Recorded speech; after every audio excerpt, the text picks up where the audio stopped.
That's a great way to start the YouTube stream. Hello, YouTube.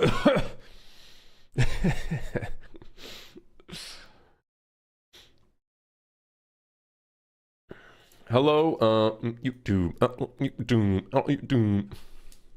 I got a prison one going on. More a cuff bust, but didn't do great. Mine is more low paced. What if? All right. Plot twist. Friend slop, but you are not trying to escape prison. You're trying to keep it operating.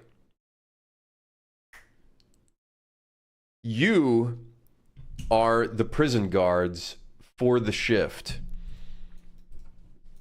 And there's a quota of how many the quota is to not how many prisoners end up escaping, and you need to have like as low number as possible. Hey, thoughts? Hey, huh?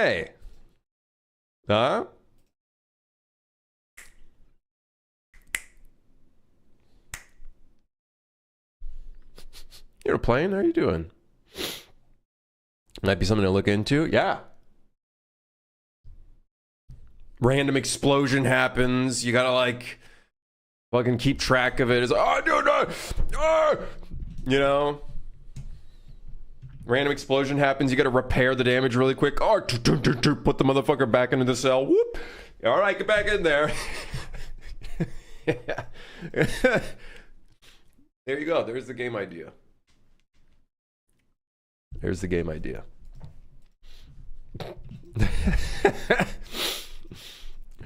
Golden. Albert, how's it going? That's the game design. You are a prison guard. Your goal is to keep peace in the prison while keeping the least amount of prisoners escaping. Winning would be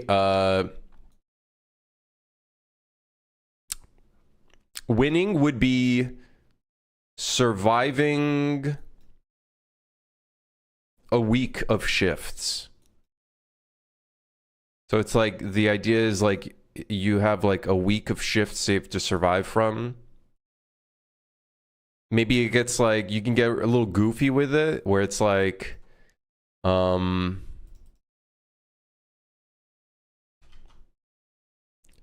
certain days, like a new prisoner will come in, and you gotta like onboard them and shit. And then sometimes it could be like some mafia boss or something, and they could cause like chaos in the prison or some shit. You know what I mean? Like little things like that. I don't know, well, just like random shit like that.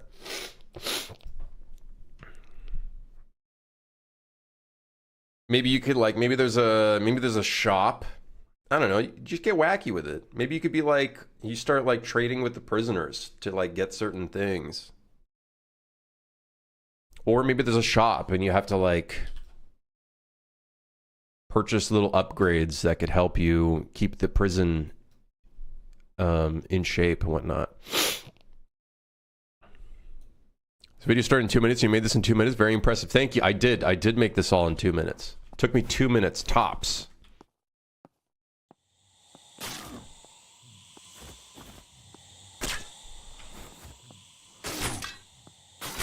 The whole thing took me 2 minutes. Don't be giving away multi-billion-dollar video game ideas. Listen, at the end of the day, it's not the ideas that are actually that hard to get. It's the execution of the idea that is actually the most challenging part.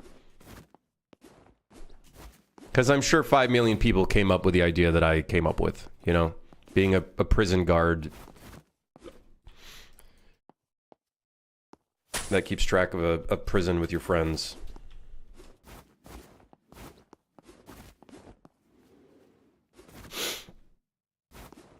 Yeah. Anyways, I saw a game yesterday which I thought looked really, really good. And it's kind of like within the realm of what I'm trying to do. Ad Mortem. Ad Mortem. What a badass trailer as well. Hold on. Oh, yeah. Slain demon is another unheard prayer. Hantry reavers scour the yet fertile land. I didn't know this, but the person that's leading this project is like a super good Mordhau player. I think that's just like the funniest. I love that though, because apparently he like disappeared for 4 years or something. Let's see. Disappeared for 5 years and then suddenly was like, hey, I'm making a game. 1,000 dead heathens under a shattered heaven. 1,000 yet to die. Yeah. My mind fades with every death, yet my vows do not. Such a... the intro goes hard. Blood soaked into my steel remembers. I remember the enemy.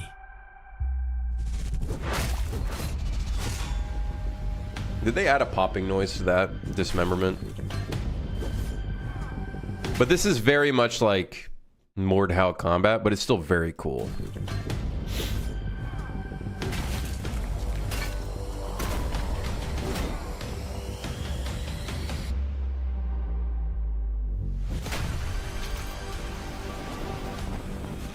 And they have like a horde mode, like a PvE horde mode, which I think is pretty badass.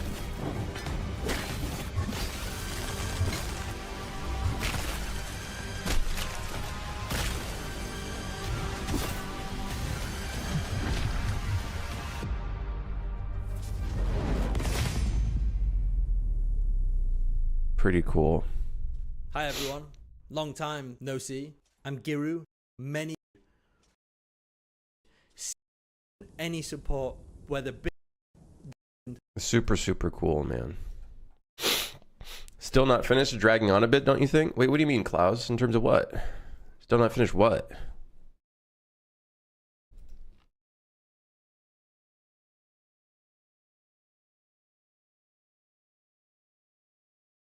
Yeah, super cool. Very cool.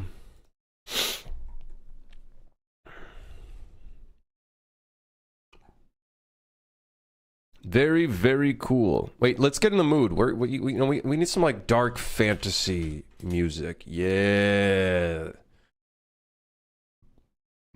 Yeah, some medieval dark, grim dark. Yes. How about this one? What the hell? Dark Souls. Yes. No, I just don't know what Klaus is meaning by still not finished. Brother, this is like day 20 of working on this new game. What do you mean?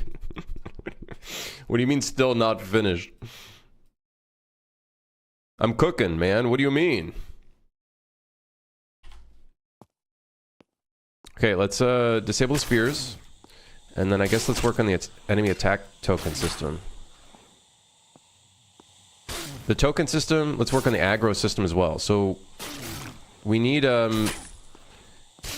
let's actually work on the aggro system first.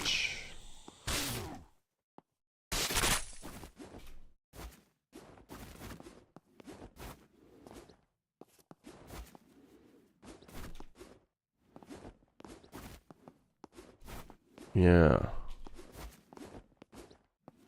Here, flick. Isn't much gameplay, so I hear. Yeah, I don't want to. I don't want to bash on the game. I'm already too much of an asshole sometimes, and I don't want to like. Yeah, I'm already too much of an asshole. You know what? Yeah. Because I don't want to like be mean and then like I don't know, the dev quits or something like that and he stops game development, because then I'd feel guilty. I'd feel like there'd be a guilty conscience on my mind. Okay, spot locator. Let's set this to invisible.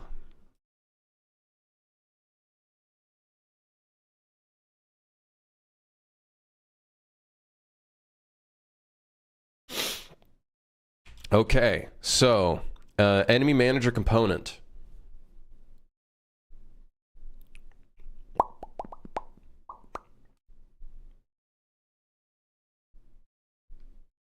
So we need to come up with a system for enemies being in aggressive range versus non-aggressive range. Let me actually put this in a... So...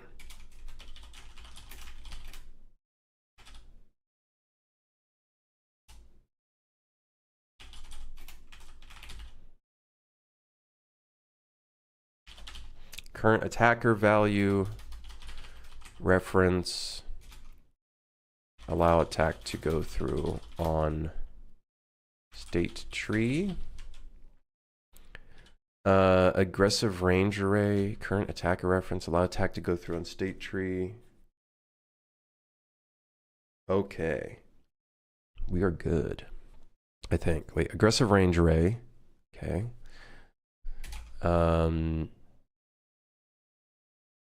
Adjust EQS based on status. Okay. Okay. All right. Okay. Sick. All right. Awesome. Okay. We're good. So we just need to work on two things. The aggro range system, which I think what we're going to do is we're going to disable attacks, and we're just going to work on the aggro system real quick.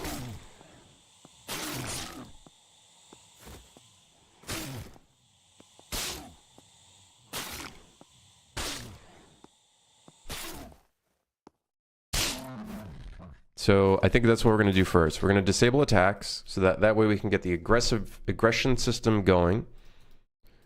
And then that way we're taking it one step at a time. One step.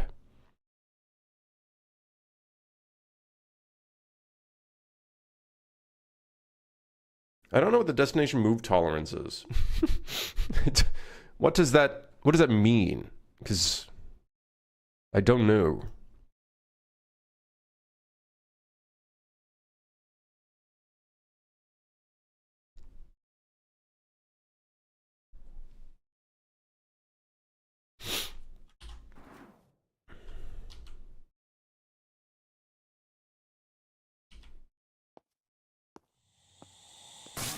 Okay, so now they should just be moving around. They're not going for attacks.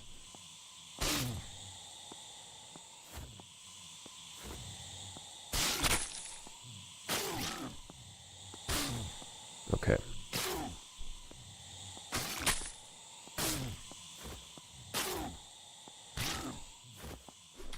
Okay, so...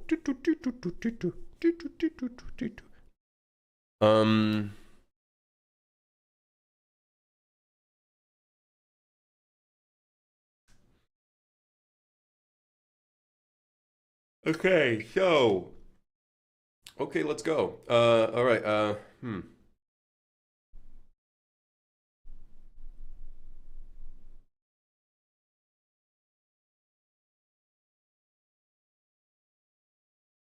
Look stronger, Krim? Yeah, I kind of worked out this morning. And by worked out, I mean I did some really basic stretching.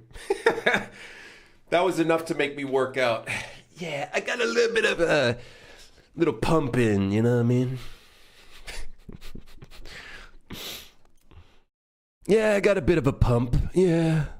Yeah. I get a bit of a pump. Okay, How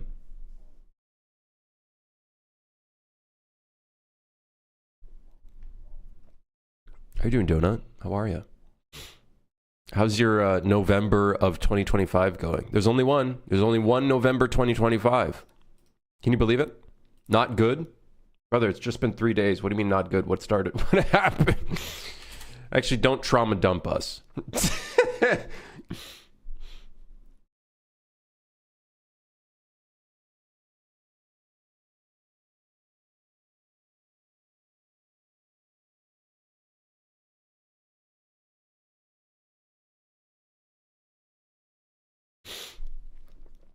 Here.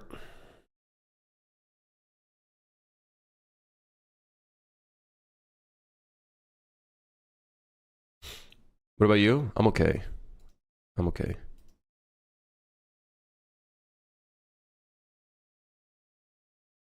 I'm okay. I think. I believe. I believe I'm okay.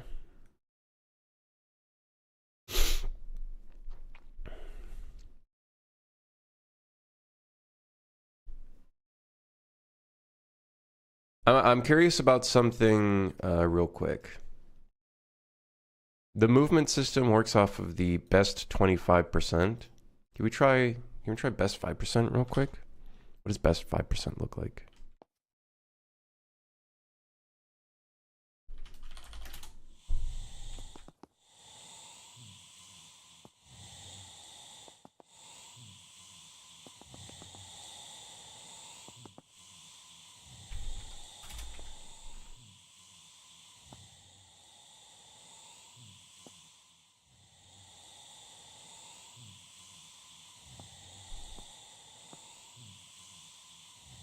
You know what? I think I like best 5% more.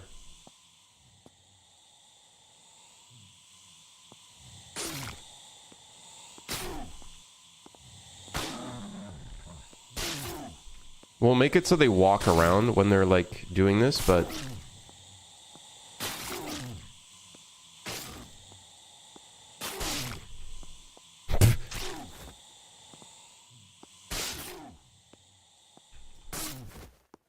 directional combat? Yeah, you can direct the swings a little bit.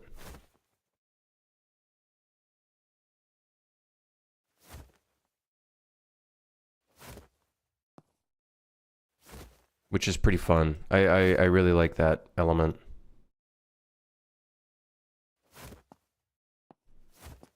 It's not like perfect by any means. I think there's a lot more work to do on it, but it feels really cool. The fact that the direction your mouse is moving in is kind of like the direction it'll go in. I think we're gonna need more animations though, and somehow we're gonna have to like blend it and then do a bunch of fucking crazy math. Math. I hate math. Disgusting. Yeah. Unify. Hello? Periodical welfare check on streamer. Please respond. I'm here. I'm responding. I'm not a robot. This is not a pre-recorded stream. I did not somehow finish the stream and now I'm doing a rerun of like 100 streams that I've recorded. This is an actual stream. Real. Live. Not fake.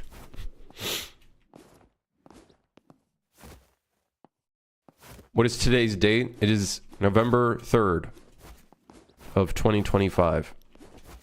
But what if I did pre-record this and then I specifically pre-recorded it for every date and then I could answer that in a really efficient manner? Think about it. Think about it. Think about it. Think about it. Think about it. It could be pre-recorded. Now we don't know anymore. Now we don't know. Maybe I did finish this game already. Maybe I worked on this game while working on Sue for Hire, which is probably why I'm so lazy with it and haven't released an update for it yet. No one knows. Who knows?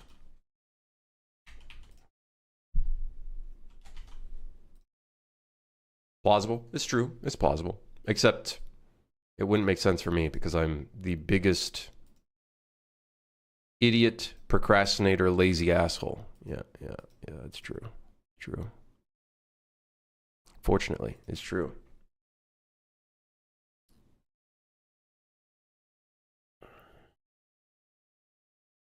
Maybe this was recorded in 2002 and on stream now. Yes, I did indeed have access to Unreal Engine 5 and Unreal Engine 4 in 2002. It's true. It's true. At the age of 5, I did indeed do all of this. Yes, I know, surprise, I'm not 45 years old. I know. Yeah, I'm not 45. I know. No, I have not used UDK for 10 years and been in the industry for 30 years. No. I'm stupid. I've only been in the industry. Well, no, I haven't even been in the industry. I don't even know. Listen, man, don't talk to me. I don't know what I am. I don't have a title. I've been doing this for 10 years, but I feel like I haven't been doing this for 10 years because I haven't like been in the industry for 10 years. I still remember at one point when I was getting into modeling and shit, I wanted to like recreate GTA. Yeah, I know. I was one of those. I think I kind of wanted to make a GTA or something. Classic, eh? And that's when I learned that faces in Blender are not two-sided, and you actually have to make two-sided walls. I still remember modeling a like building, but each face was just one face. And then when I imported it in, I was like, dude, why are all of the walls transparent on one side? I still remember that. Yes. I don't remember how old I was. I think I was like 14 at that point. Yep.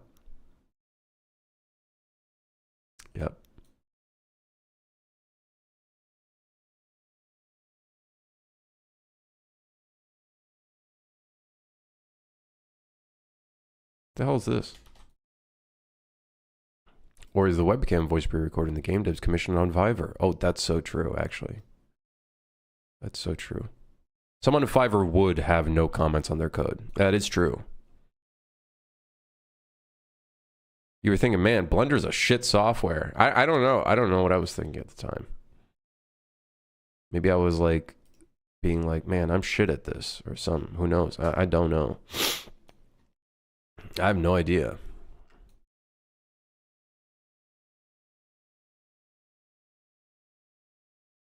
I've got no idea. What's a physical animation component? That's for doing a bunch of fancy like jiggly stuff. You can make stuff have physics without it necessarily being completely physical. I don't know how else to say that. Without them being completely loose, I suppose. That's as basic as it comes. I'd Google it. I'd Google it if you're interested.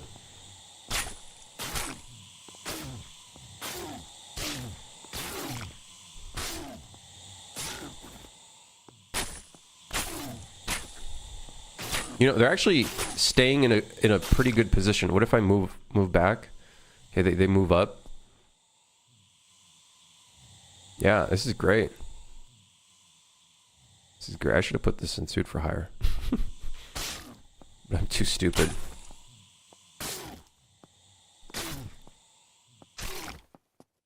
Boing boing.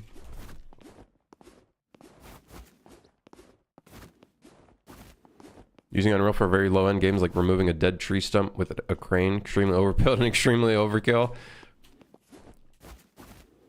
Yeah, I don't know. I find Godot to be very interesting. I don't know if I want to start like micromanaging the lower end side of stuff. And I don't know.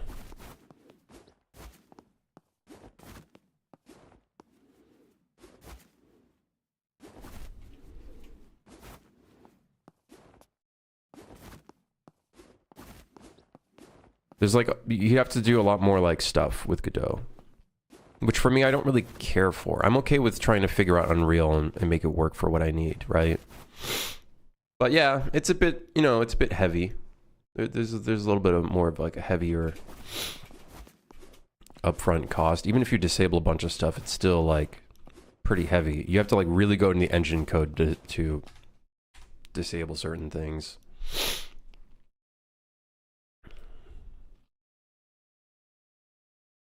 But, you know, what I did is I turned off Lumen, turned off Nanite, went to DX11, and it's running pretty solid, so yeah.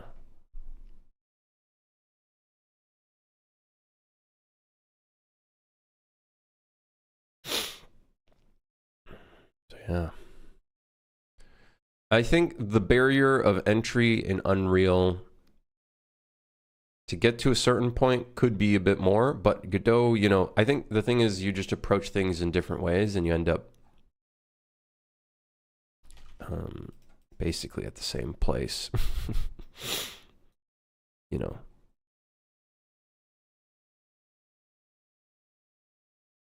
I think Godot is cool though. I'm not against it. I don't know. I'm not against it. I'm not against Unity either. I'm not against any engine. At the end of the day, if you're making things and you're having a good time making it with the software that you're using, that's the most important part.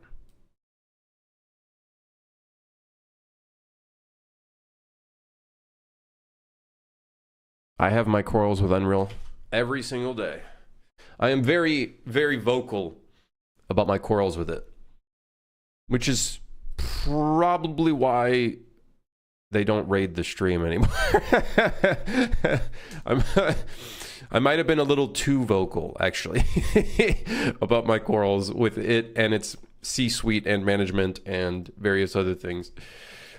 You know, I might have said a little too much, maybe, perhaps.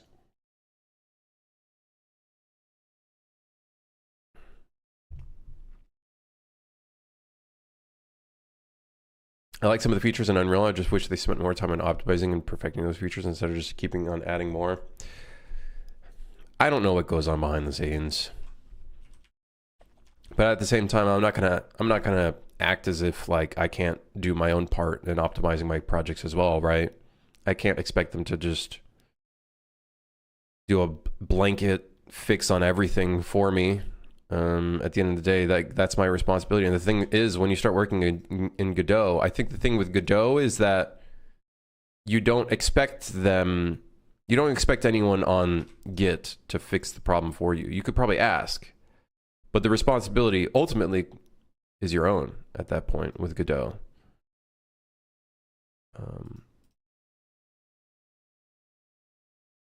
Yeah. Y'all.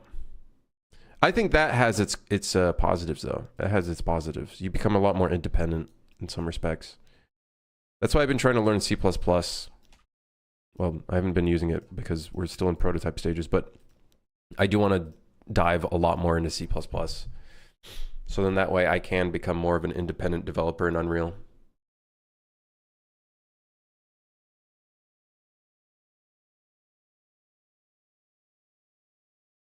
Implement better versions of C++, which then gives access to more tools in Unreal, like C++ 20 was massive for Unreal. I don't know what that entails, but I can imagine that's pretty good. I don't know. I don't know what that means, but yeah.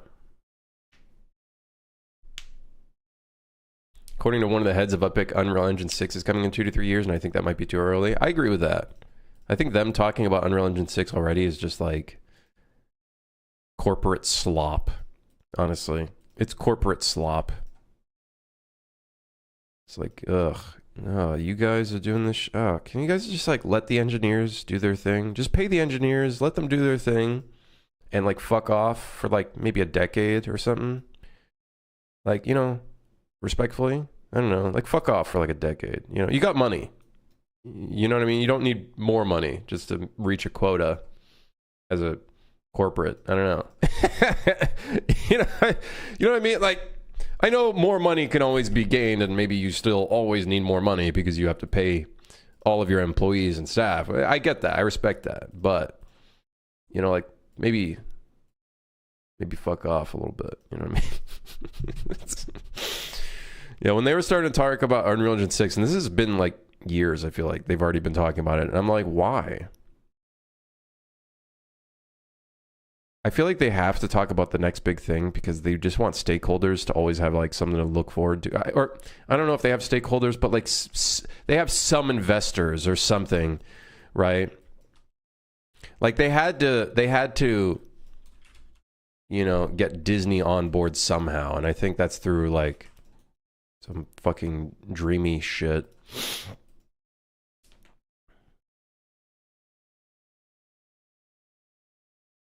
They're developing faster than the industry handle. I'm going to be honest. I think they're developing faster than they can handle. And I don't think they're actually keeping up with their own development to an extent. That's the problem. The C-suite is trying so fucking hard to develop fast. They're developing ideas faster than the actual engineers can actually develop them. And then it's like, what are you doing? Like Fab, I think, is a very clear-cut example of that. This is why Epic Games doesn't raid you anymore. I don't give a shit. I will be open about my opinions on what's going on. And here's the thing, it doesn't change a thing because the C-suite doesn't give a shit. They don't care what I say. They don't. They might act and say that they care, but they don't. They don't care. Because at the end of the day, the money is all that matters, right? I think Timmy Sweeney lost a little bit of touch. In my opinion, ever since the mass layoff that they did, that big layoff they did, after all of the rhetoric that they've spewed of being like, oh, we don't do mass layoffs, and then they do it, I've lost respect for Tim Sweeney and them saying the things that they say. Because then it's like, okay, you're all talk. You're just another guy who's all talk, and it's just really disappointing. I had a lot more faith in, yeah. I think when that happened, I think I've just lost all faith in like having any having anybody that would be I guess what's the word I'm looking for? I just don't have anybody right now that I look up to, I guess. There's nobody that I look up to because, yeah, a role model. I don't have any role models, except for my father. I think my father would be my only role model right now. And I think probably for life, because he was such a hard worker when I was a kid. And obviously I'd look up to that now. Maybe not when I was a kid. He's working again. Let me fix this. This is pissing me off seeing this like this. This music in this topic? What do you mean? What's wrong with it? Oh god. You can call me daddy if you want. Hey, I don't have any daddy issues. I don't need to do that. But yeah, in terms of like game developers, I don't really have any role models because I don't know. I'd say Tim Sweeney was kind of cool at one point, but then everything that was going on, I don't care for it. Mr. Switching your UE4 project to UE5 is seamless. Yeah, it's seamless if you have a fucking empty template project. It's seamless in comparison to what other, like, what it might be like for other engines, possibly. I don't know.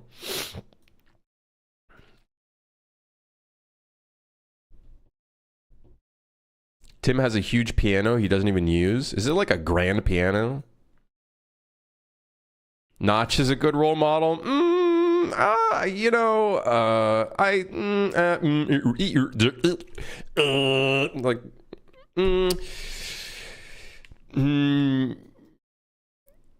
No comment. Gabe? Also Gabe, like, I don't know. I think he's a good role model as a corporate suit. I would say he's up there, sure.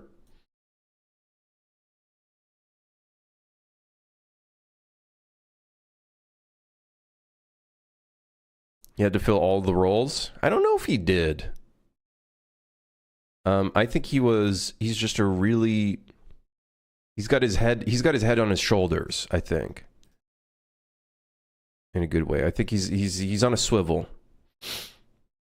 But I don't know if I don't know if he was an engineer. Like, I have a feeling he just knew who to talk to and who to work with. And then went with there. I'm pretty sure. Like, I think Steam, took him a bit to get to that point. Like, some people were just not believing him, and then he did it, and look at him now. He was an engineer for Microsoft. Oh, right. Yes, I do remember hearing that. Yeah, so I guess he did have an engineering background.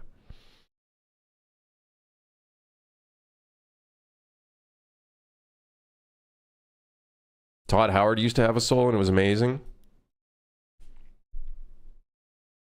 What if Todd Howard still has a soul, but he just can't fulfill the dreams that he desires because the suits are keeping him down? Okay, I'm just lazy. I'm just like not looking at my work. Okay. Aggression range array. Okay. Why did that sound like lingerie? Aggression range array. Range array. Agents.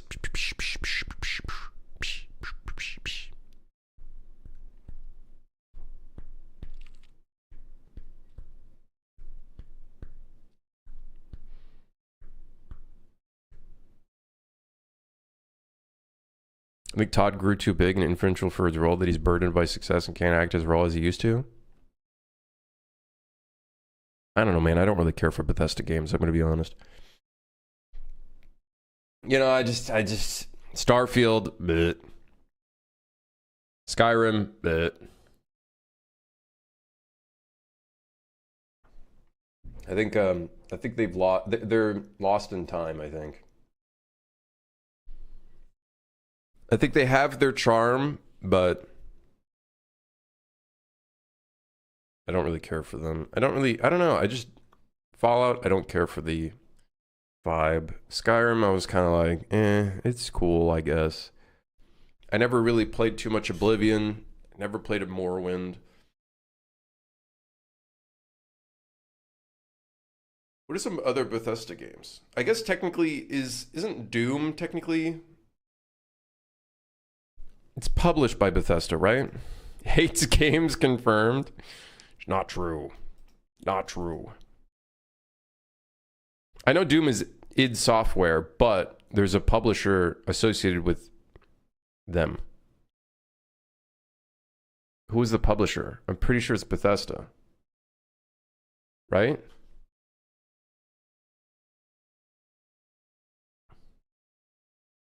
How dare you say that about Skyrim, the greatest video game of the last 100 years?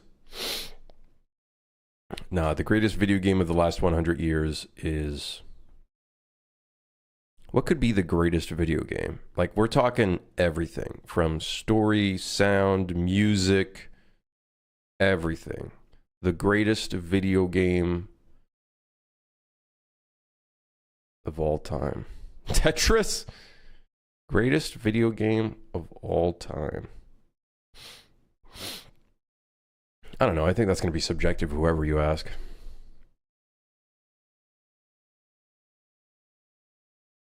And I think it's also subjective when you ask them. That's a funny thing. Best video game in the last 100 years, and I bet you'll ask someone 5 years from now, and their answer will change. Because them as a person will change. Their perception of them from the past is also changed. They might have their brain is probably foggy. Like, I know I played 7,000 hours of Jedi Knight, Jedi Outcast, and Jedi Academy, but I don't know if I'd say that was the best game ever made. You know, I love those games very much, but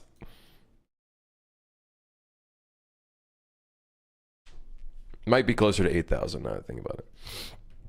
In a faith. Has to be Minecraft. I don't know if I'd say it's Minecraft.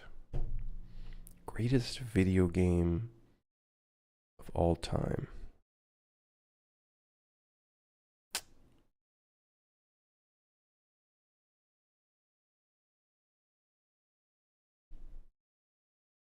I don't know. I don't have an answer.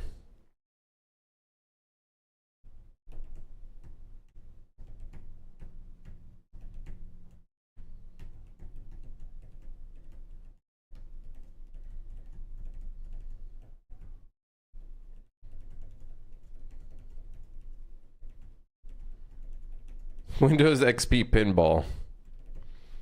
I'm like trying to think. Super Mario 64, maybe.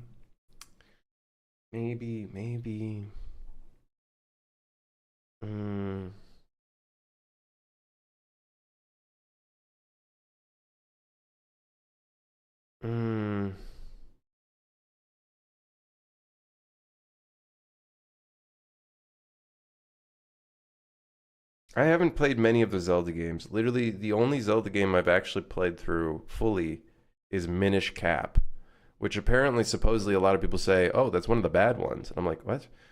Excuse me? Since when? One of the best games of all time. I'm trying to, like, think. Would I say Dark Souls? No, I don't think so. I don't think I'd say any of the Dark Souls. Would I say any MMORPG?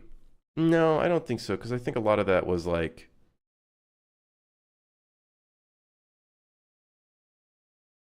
I don't think so.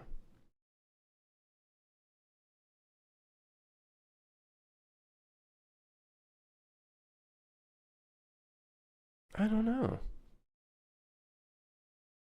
I really don't know. I stand by Minecraft. Too much societal influence. One of the best selling ever. Minecraft, I think, is up there. But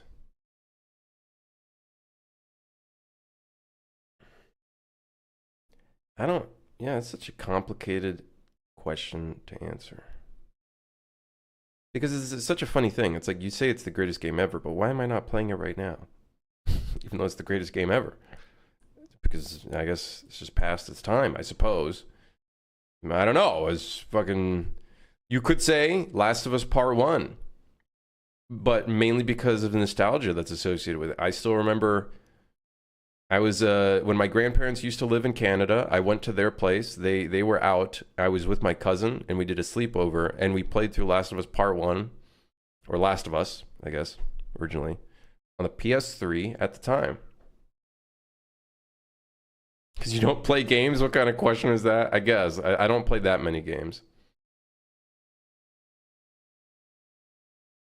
Okay.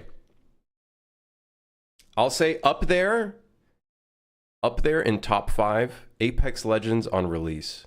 It was so hyped. It was so good. It was so much fun. And hearing the drop music and shit at that, I don't know. It was awesome. But would I say it was the greatest of all time? No. It's a battle royale. I don't want to say Garry's Mod, because Garry's Mod is a collection of different mods and game modes that I don't think... Like, I want to think of, like, the base game. I would say Star Wars Jedi Knight Jedi Academy because of Movie Battles 2 and Lugor Mod and Maker Mod and all these different mods. But does the mods make the game? Or, you know what I mean? Like, I don't think that... I think that's kind of like a fucking cop-out. You know what I mean? I don't know. It's just... I don't know.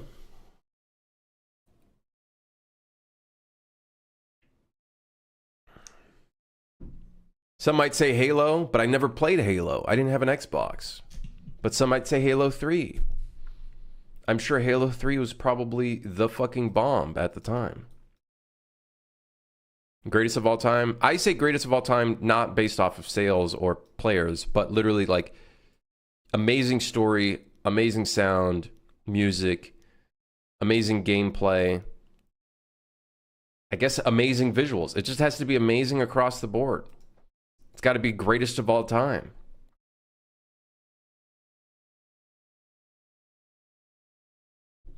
Half-Life 2. I never experienced Half-Life 2 when I was younger.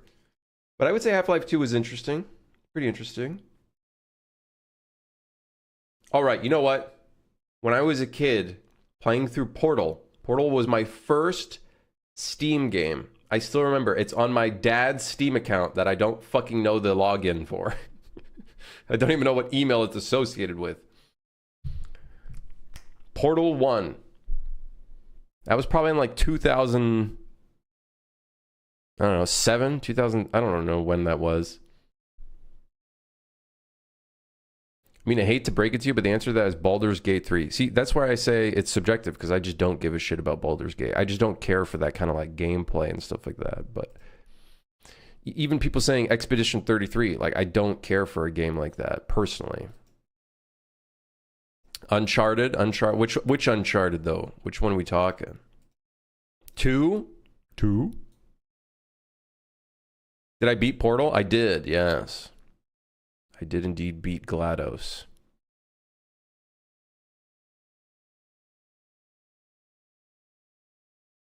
It's such a subjective, impossible question. Uncharted 4. I think I remember that one. I think. The greatest game of all time hasn't been made yet. That's why I'm saying, like, I think the greatest game of all time shifts. I think it's a constantly shifting thing. The answer you thought you would give yesterday changes tomorrow. Damn, that's deep. Write that down.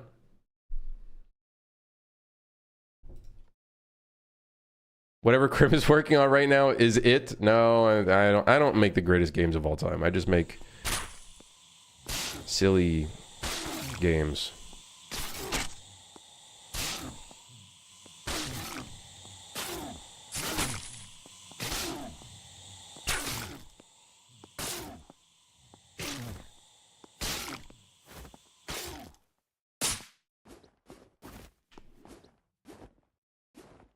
GTA 6 is top 3.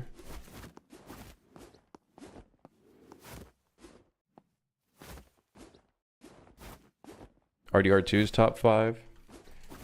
I just can't get over fucking Rockstar's janky bullshit character controller. I hate that shit, man.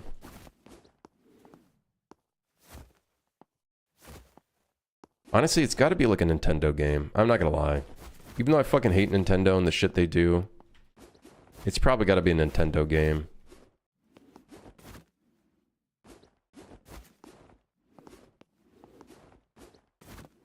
All right, hold on, all right. Super Mario Sunshine. Yep. Super Mario Sunshine. Thoughts?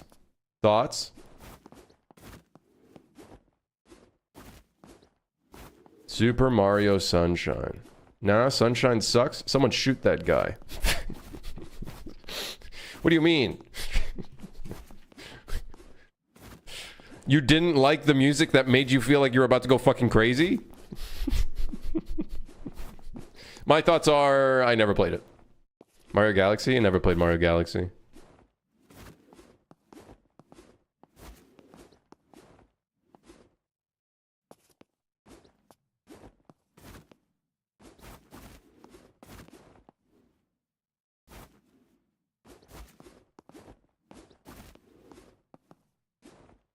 All right, hear me out. Wii Sports. Yep. Wii Sports. Or Wii Sports Resort. Yep. It doesn't get any better than that. It doesn't get better than that. Let me tell you. Wii Sports.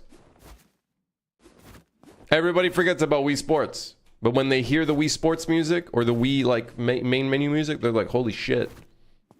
I fucking know that thing. I played that last week.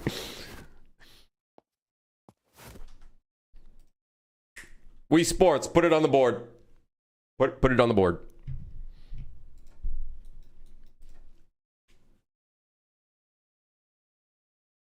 Okay, let's make the thing. Aggressive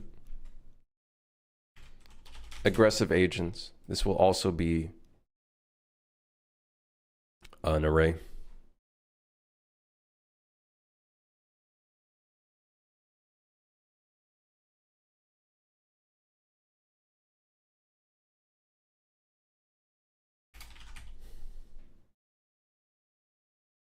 I think.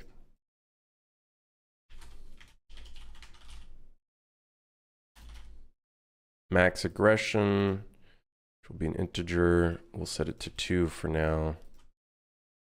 I'm gonna ask ChatGPT what they think. It's probably gonna be some generic ass fucking Redditor answer like GT5 or Grand Theft Auto just because of how many sales it made.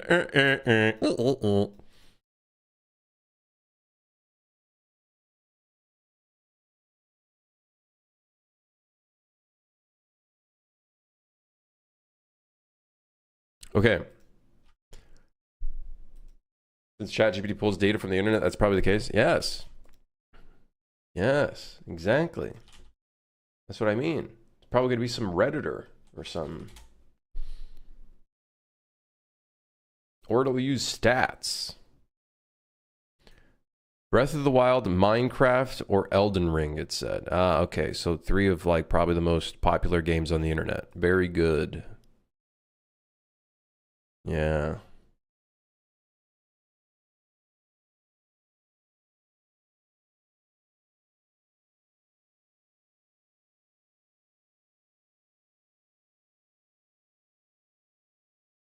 If you asked a kid, I really wonder, if you asked a kid these days, like a 10-year-old or a 12-year-old, what do they think the greatest game of all time? Do you think they'd answer Fortnite? There's no way. Do you think they would actually answer Fortnite? Are we in that timeline? They'd say Roblox? Roblox or Minecraft? Okay. Hey, Minecraft stays winning. Minecraft stays winning. Hey, I'll be honest. When Roblox was in its like prime, starting out, like all of the characters were the same. They didn't have fucking like body features or whatever, and made them look fucking weird. And it's like actually like everything's blocky. I used to say Roblox was the best game ever because of the fact that you could play literally fucking anything at the time.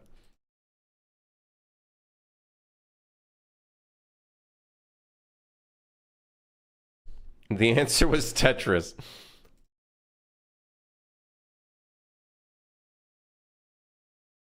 Kind of depends what aspect you're using to choose also. I just mean literally everything.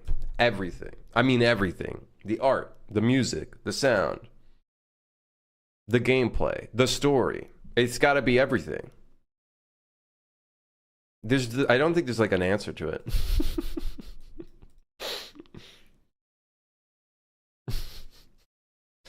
Chess. Think about it. Chess.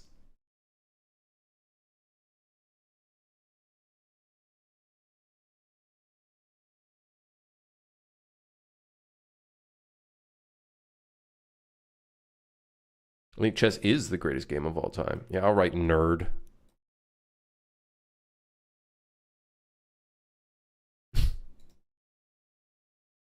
Yeah, all right, nerd.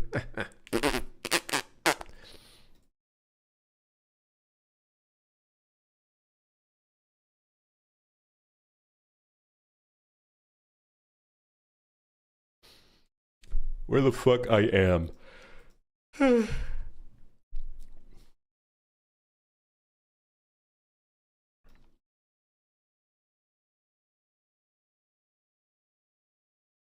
Units. What? Huh?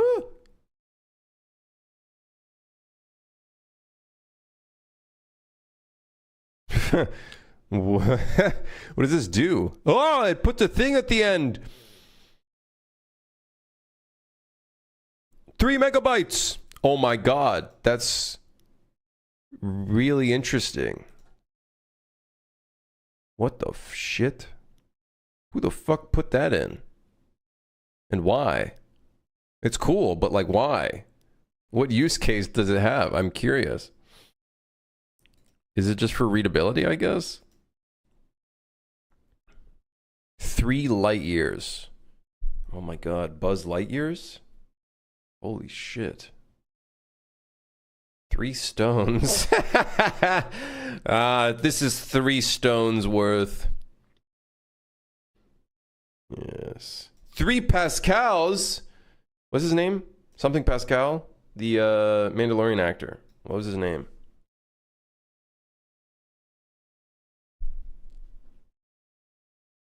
There we are.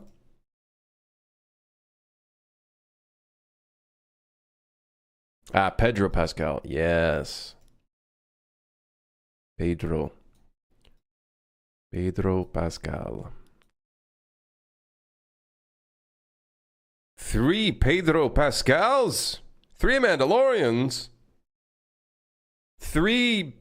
I forgot the guy's name from Last of Us.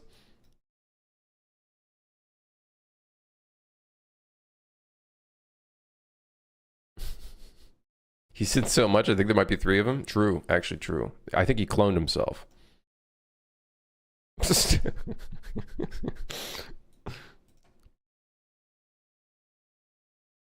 He must have cloned himself. They got something out there at Hollywood or something. They got a cloning machine or something.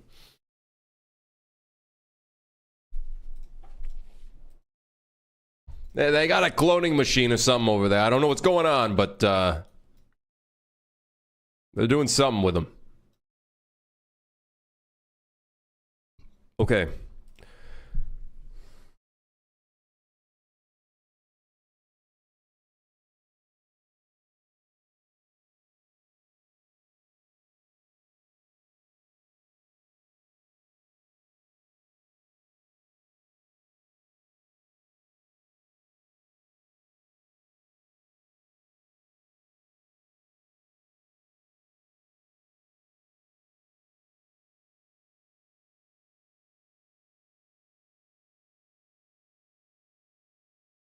Um,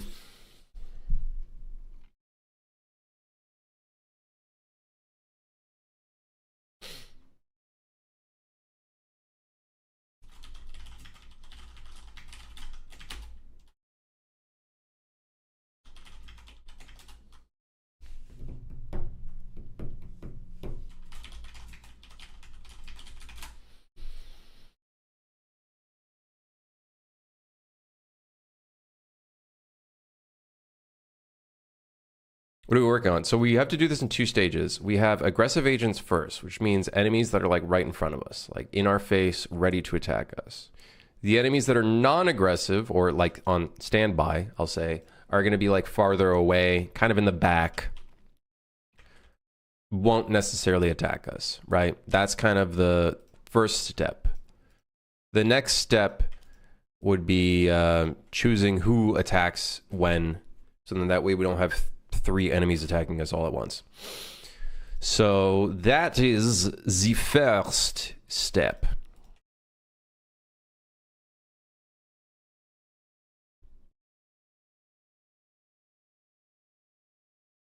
When animating combos on the second attach, does one start animating with the end pose of the previous combo attack or from the idle? I use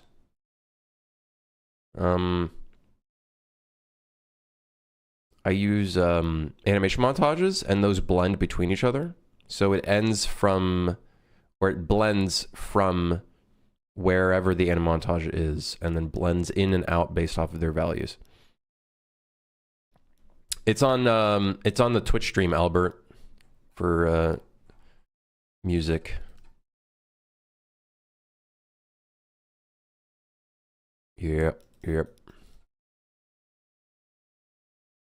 Okay, so we need to check the length, the current length of the aggressive agents. Okay.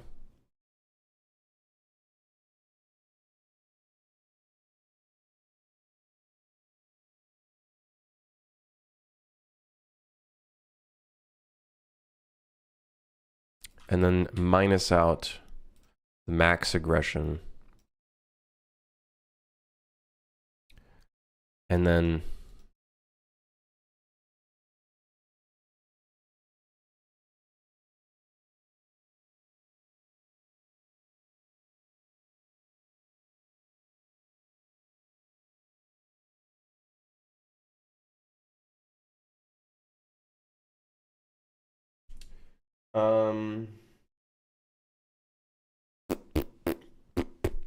do I need to do that?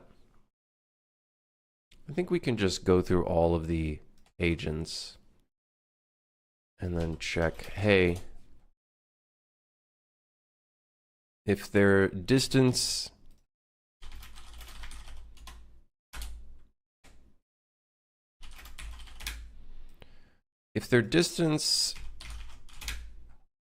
is less than 2,000 units, or let's say less than 2,500 units, and the length of the aggressive agents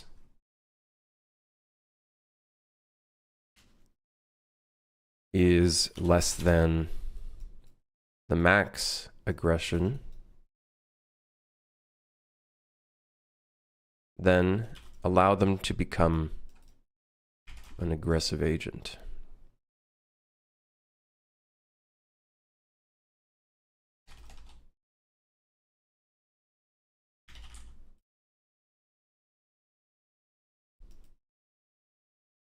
We also need to remove them from the aggressive agents in the case that they are there.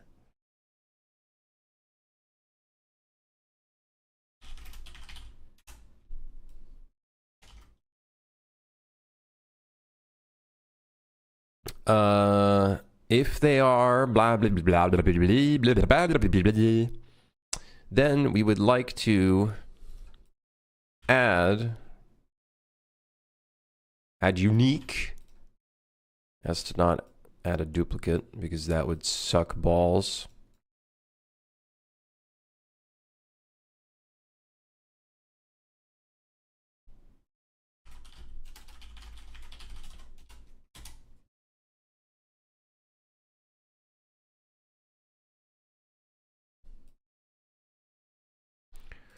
Okay. Okay.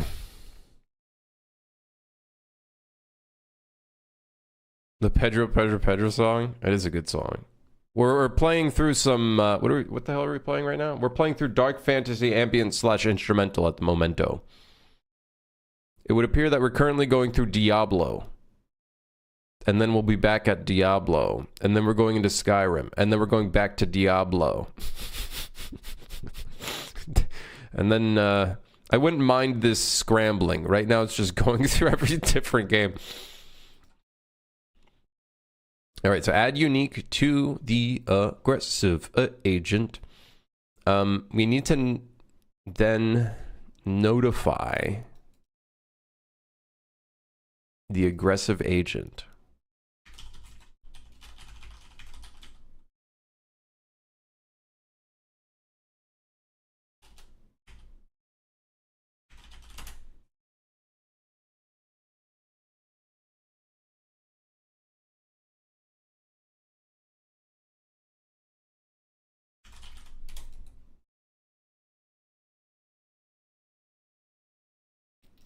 We're also going to have to periodically check the aggressive agents and see if they're like close enough or if they're too far away, and then delete or remove them from aggressive when we see fit.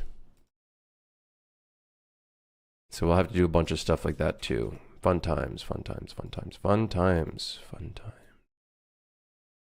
Fun!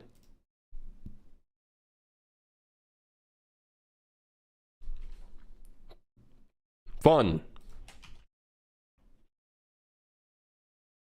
Yeah.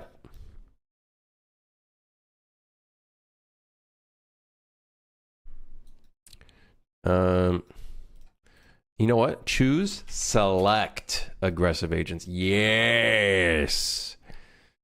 And then we're going to want to do that every probably every second.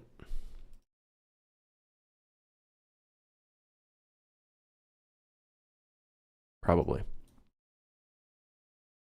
Twitch chat buffering, please no AWS outage. Dude, my internet has been like fucking rough these days. I would play Deadlock and like random ping lag. I don't know if it's my internet being a piece of shit or if it's AWS outage. I don't know. I don't fucking know.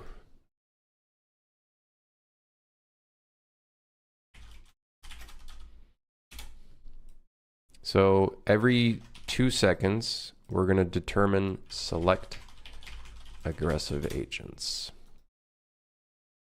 AI's fucking everything up. Good job, guys. Good job, guys. AI, it's the future, right? The future of shit. Just like for real. Future of shit. Internet will be shit. You won't be able to find anything like original anymore. We'll have to make a 4chan for original shit, anti-AI.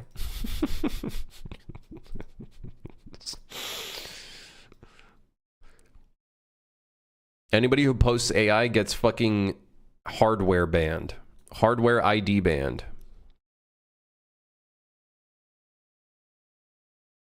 ID banned, social insurance banned, social insurance number banned, everything banned.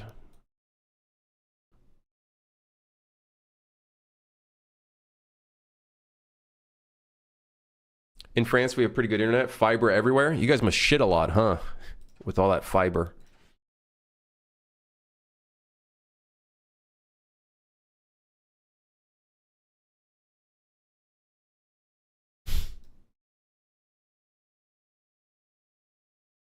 So that's how they do it, huh?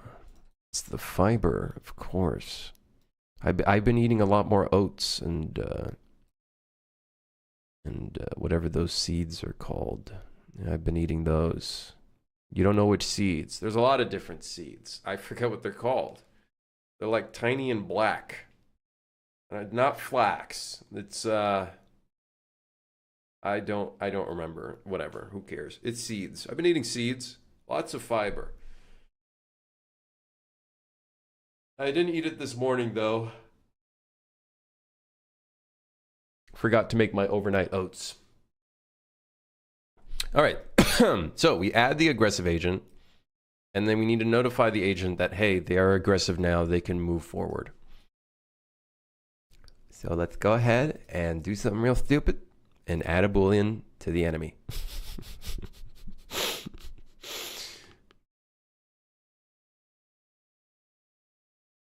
Out. Yeah.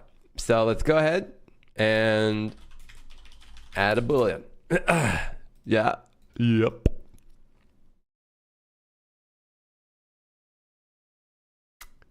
Yes.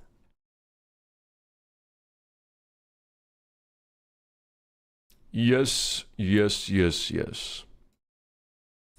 Yes. Yes. Yes.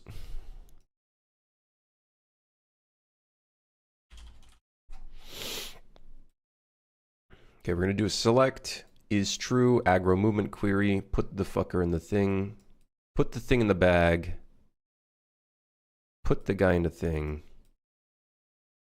Then we need a non-aggression query, so we need to create ourselves a new EQS that is specifically for the non-aggression one. Let's go ahead and get her done. Get her done. All right, so find nearby location. By the way, we still call it EQ stupid because this is still a really stupid system. So let's turn off the dot product. Distance to item, let's keep that. Overlap sphere, let's go ahead and make that like 250 because we want them to be spaced out more. Trace to player character.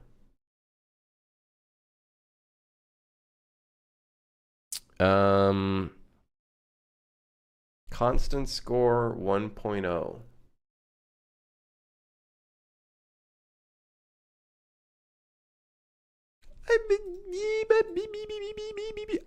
You know,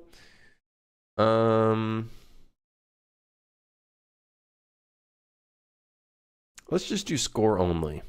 Fuck it. And then we want to change the inner radius a bunch. We're going to want to do like 800. Outer radius, let's do 1200.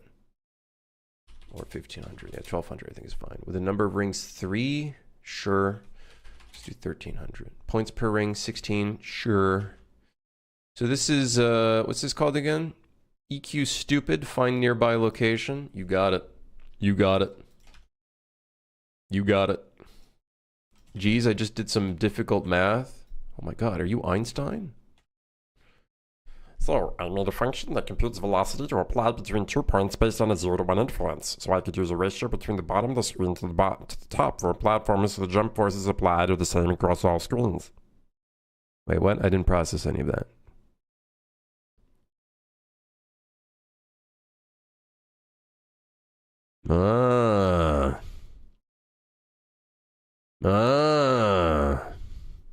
I see.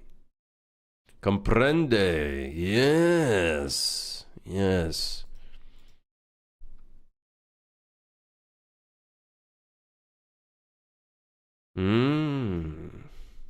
I see. It's a good feeling though when we can get that done.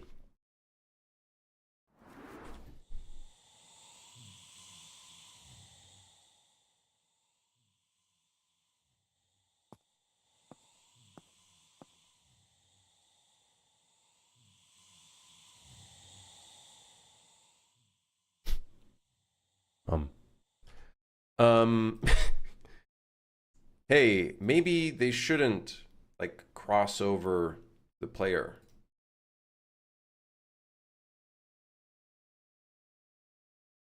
Like, do not.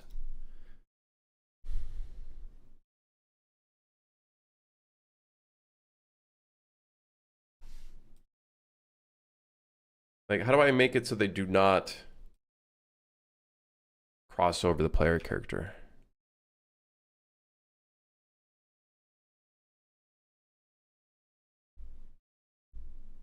Prefer lesser distance. I don't know how.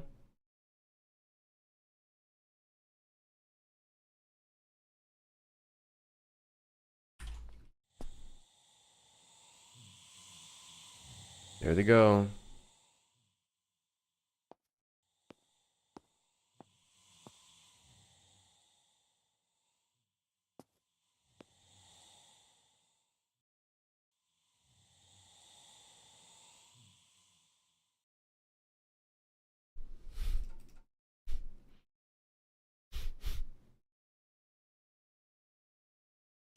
Let's do filter.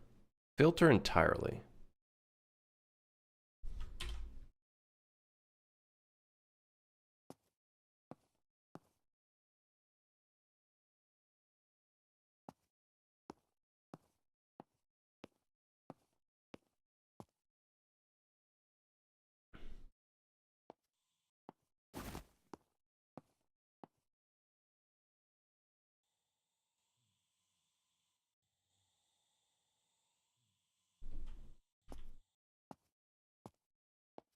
By the gods, it's working? Yeah, maybe, but there's a chance that they literally don't find anything because all of the distances are 0.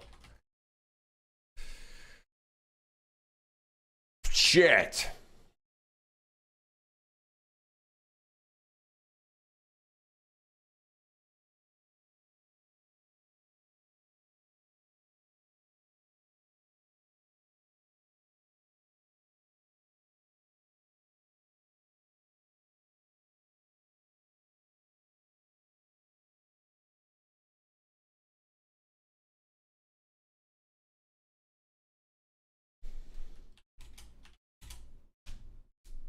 Prefer lesser.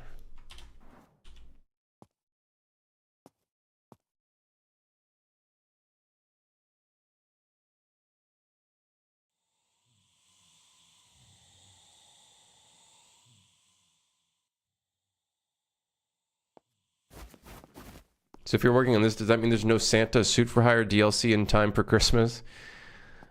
There is no Santa DLC, unfortunately.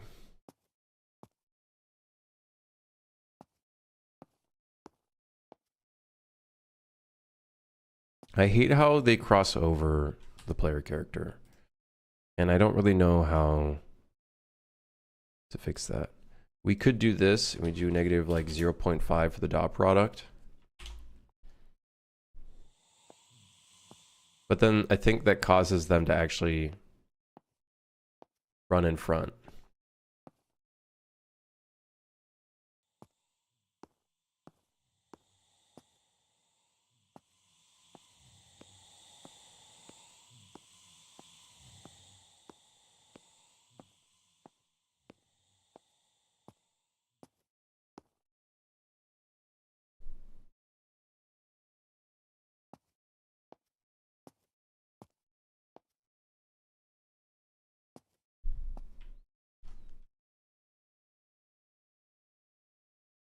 We technically want them to trace to the player character.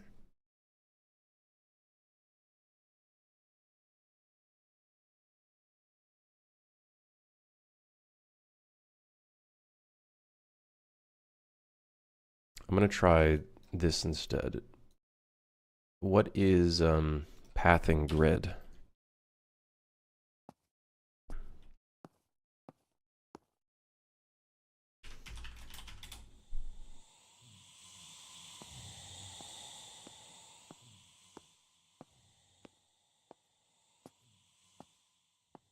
Wait, is it building points based on the nav mesh? Do I plan to stream on Kick? Probably not.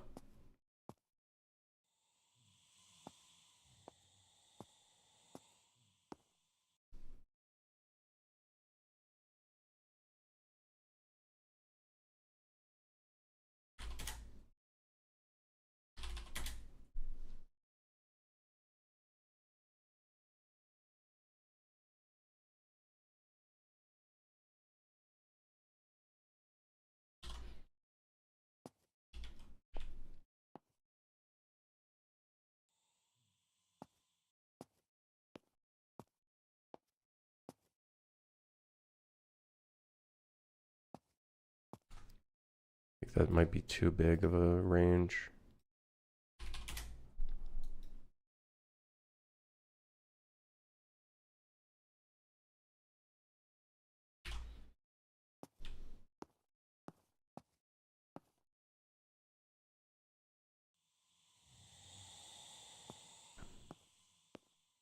Someone who doesn't know what the hell's going on, what's going on? These are all points that it's generating to determine the best spot for them to move in.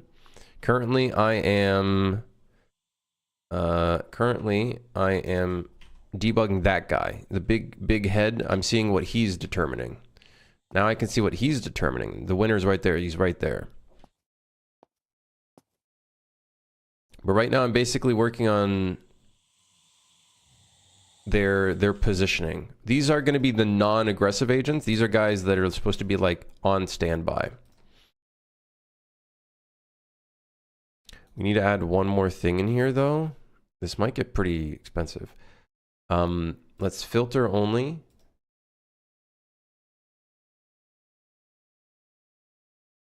Zero to 300 from the player character. We don't want them to be in this range. So we should make it so all of the ones nearby us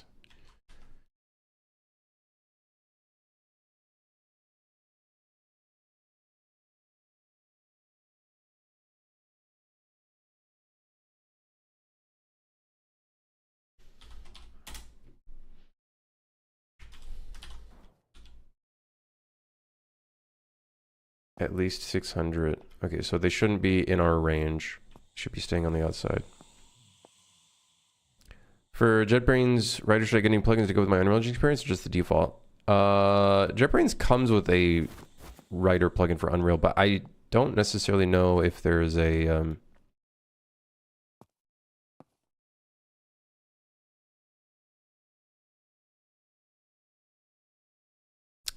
I don't know if there's a...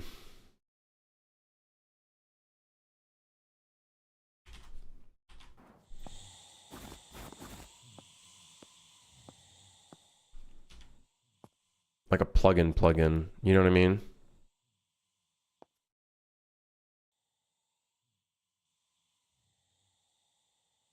Oh, they're not generating points in here, so they can't enter. Which is not solving our problem at all. Uh-oh. Uh-oh. Uh-oh.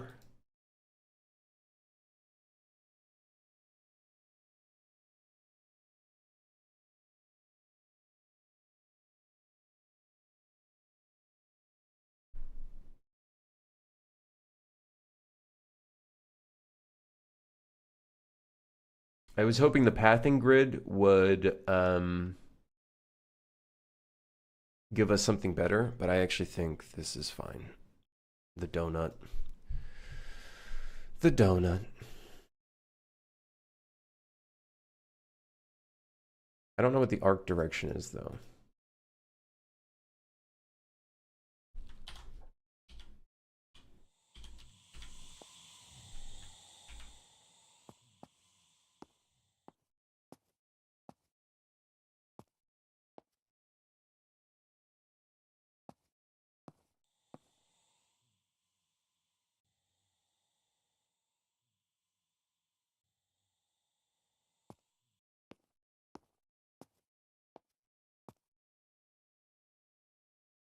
I kind of don't mind them being like on the outskirts. I just don't like the fact that they're like off screen.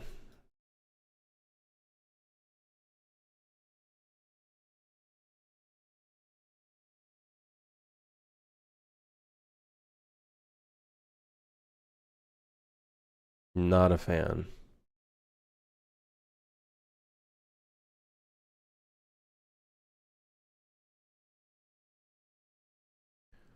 We could try filter only. But the problem is there is a possible chance that there's not enough points for them to generate to.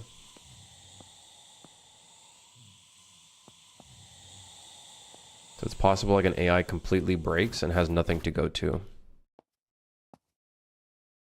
off screen as in hiding behind something or actually out of the viewport? Just like literally just like on in a completely different room, which we might not want. It's possible there are moments where it's like, okay, the enemies literally just can't find somewhere to go, right? So,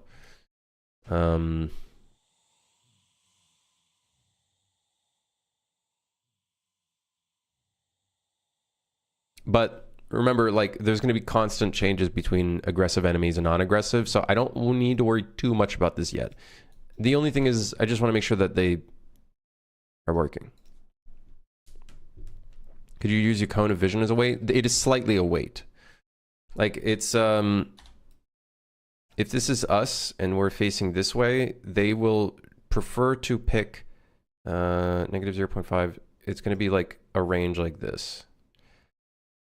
So they're going to try to avoid this area here. Since this is probably negative 0.5 is like, yeah, here. Because this is negative 1. So that's what we have here.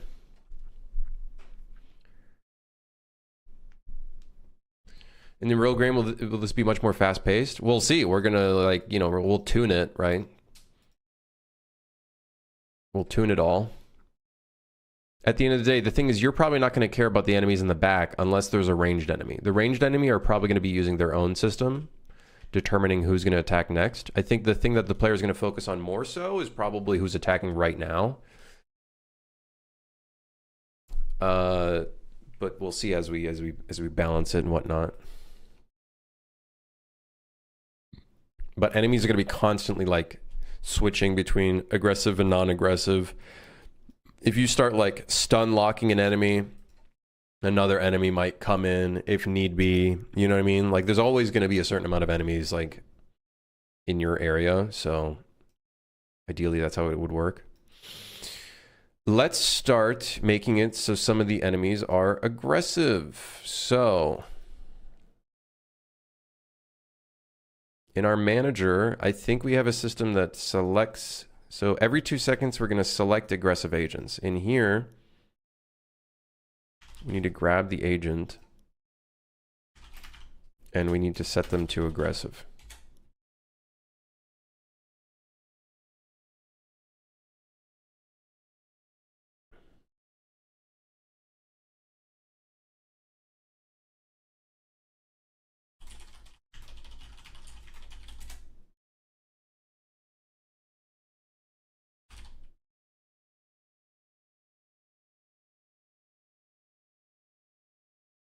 And then in here, we will set them to non-aggressive. Okay, so now we should see 3 enemies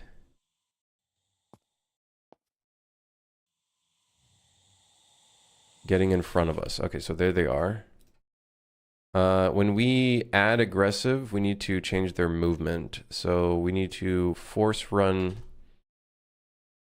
EQS on them so that they then choose a different position.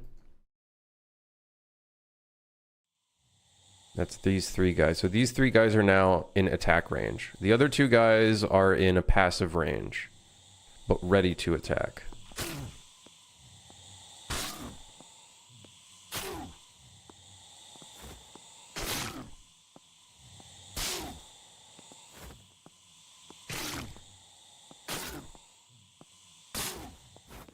So the next step is let's get them attacking again, but let's make it so the only people that can attack are those that are aggressive.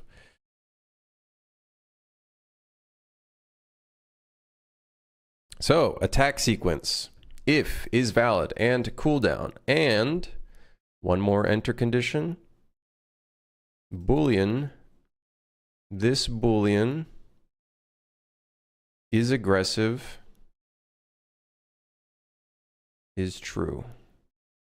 I love how they changed the text. Actor is aggressive is true. So this means the only ones that should attack us are these 3 guys in front of us. And when we kill one of them,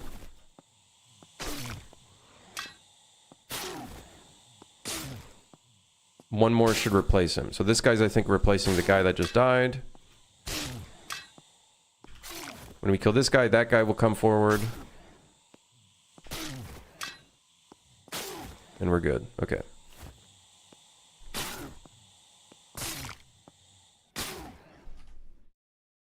One thing that's kind of annoying is they find themselves moving a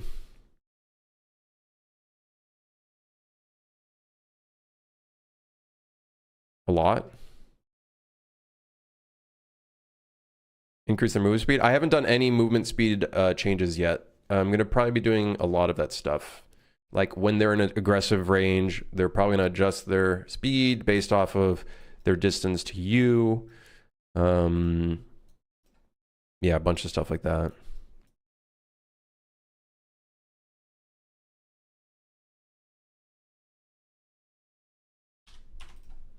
Over 200 units, then change their move location. Okay, so now they shouldn't be moving so much when they're up close. When I'm like going in for an attack.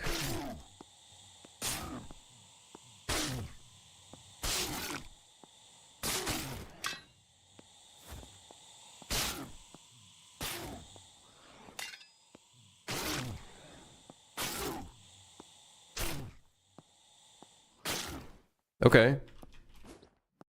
Will there be more aggressors based on difficulty, or will it just be tougher? Remember, this is just melee enemies. We're going to have ranged enemies as well.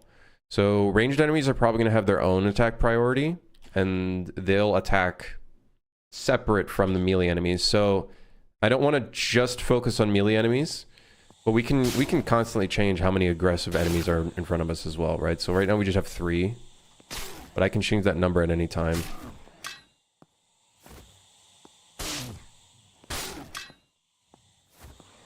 Our spiders not going to be involved in this. They are. And I'm pretty sure if I just throw a couple of them in here, they're going to follow the same system. Now, they are following their own aggression range. I haven't fixed that one.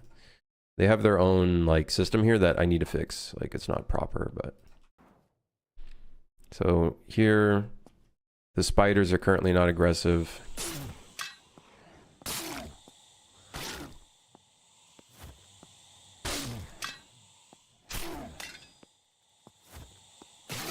Now, another thing we'll do is we'll select different aggression enemies, depending on what's going on. So, for example, here, we just get close to the spiders. I think one of these spiders would become aggressive if we got too close to them.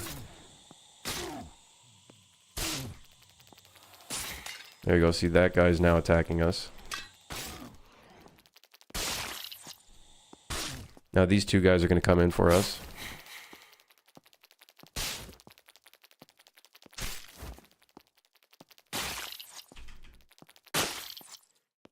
Yeah.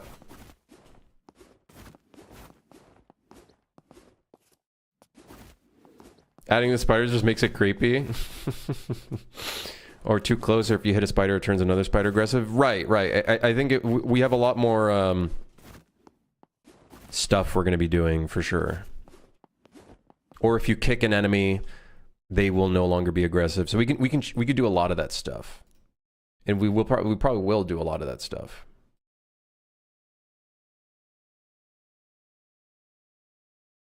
Definitely.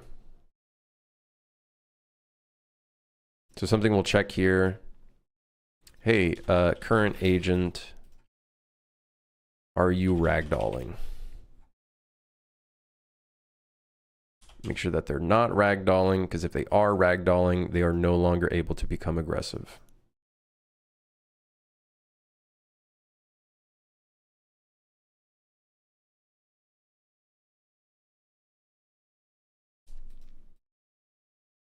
Another thing we can check is if this is all false, we can start sorting out the aggressive agents from here now.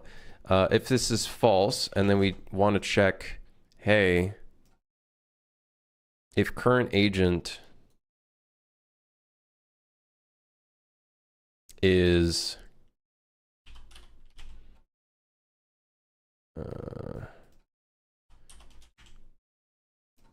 if we are currently an actual aggressive agent, let's go ahead and remove that agent from the list. And he will no longer be aggressive anymore. Since we're doing these checks already, we might as well go ahead and do that too. So now suddenly, if we have an aggressive agent and then we kick them, another guy will take his place instead. After 2 seconds or so. What the fuck?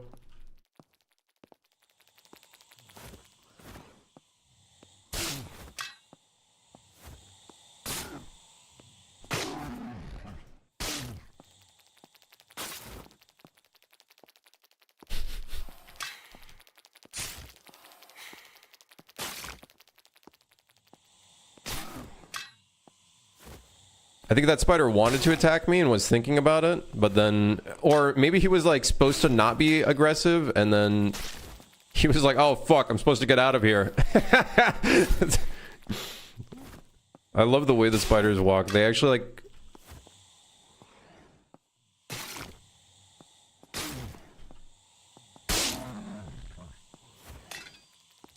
This music makes me feel like John Game Dev himself. John Game.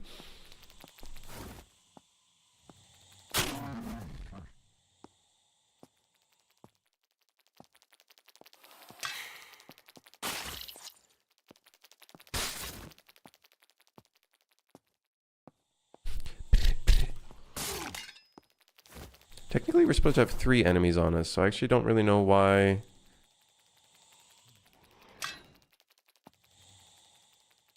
I think the spider's broke. I think that one's broken. Because we're supposed to have 3 aggressive agents on us right now, but we do not. Or maybe he was. So this removing might be causing a problem.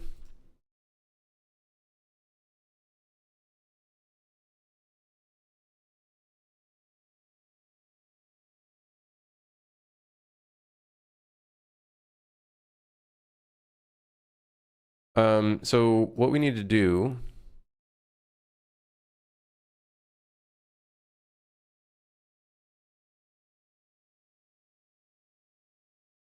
we actually need to remove the aggression agent if they start ragdolling.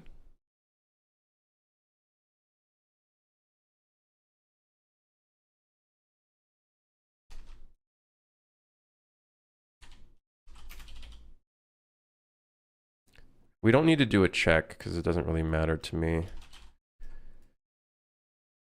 So when they immediately get kicked, we're going to remove the aggressive agent. And then whenever they call adding an aggressive, or actually, hold on. Remove, and let's go ahead and select an aggressive agent.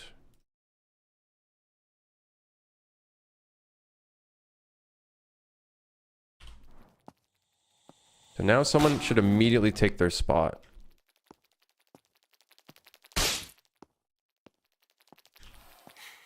Okay, that guy just did not look at me for some reason. One of the grunts should take the space. And he did.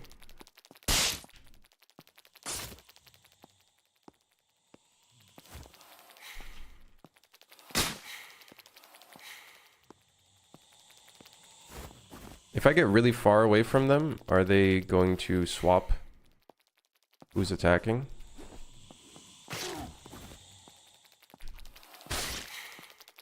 Okay. Kind of.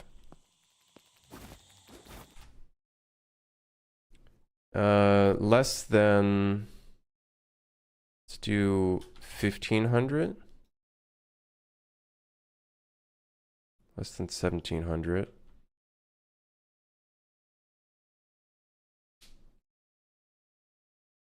Wait, if you're removing an agent, it's removing that type of agent, it's going to be specific. No, it's the specific one. It's the specific one. These are object references, like the actual object references rather than a type.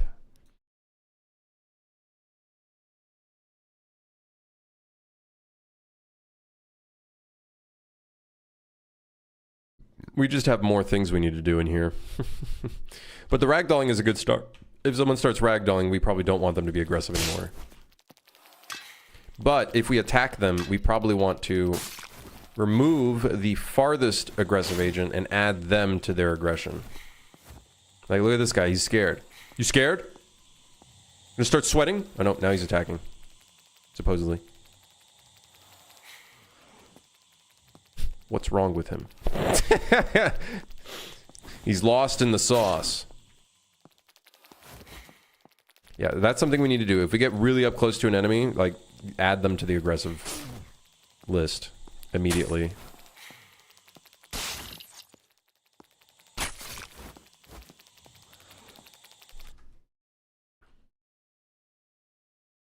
Do you think it's better to put in a feature with unfixable bugs in it or to not include it at all? Better to put in a feature with unfixable bugs in it or to not include it at all? I think it depends heavily on what it is. But generally, if there's unfixable bugs, then I don't know, recode it if it's worth the time. If it's worth putting in. It depends if it's severe. If it's game breaking, do not put it in. If it literally stops the game from continuing, then no.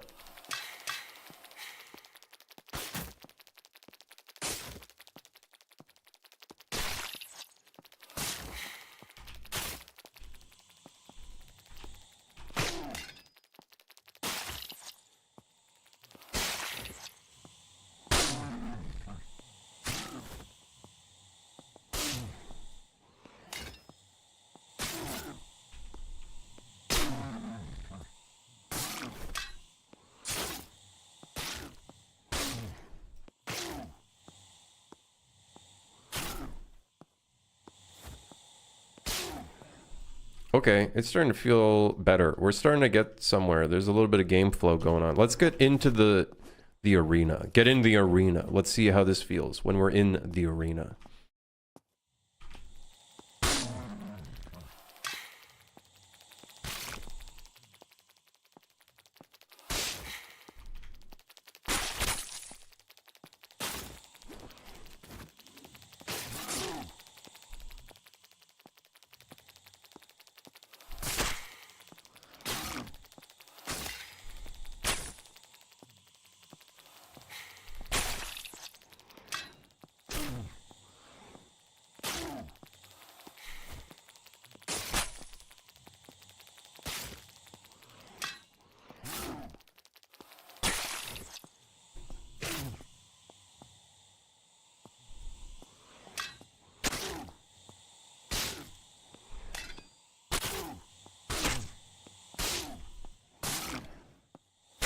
Okay, it honestly feels not bad.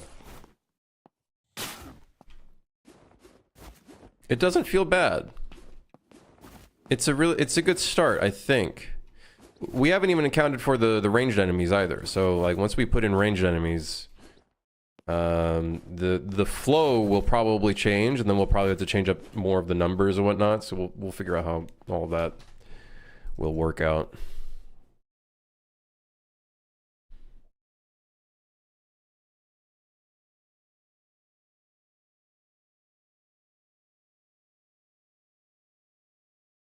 There is unfixable within a specific time range, or unfixable due to current, knowledge constraints. There's those, I would say that would be the better way of wording it. Is it worth it to you? And oh yeah. Like, I'd say some features are worth it if they add enough value to the game and are not game breaking in the sense that it like completely halts the game, right? If it's like a physics bug or something, for example, sometimes, in my opinion, that adds charm.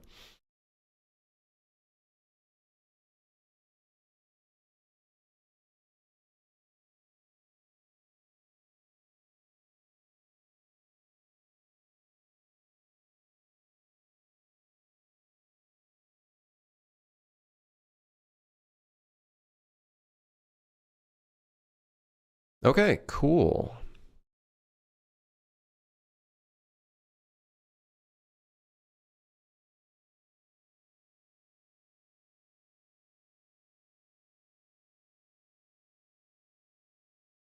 When we remove an aggressive agent, I guess we can force their EQS query to rerun.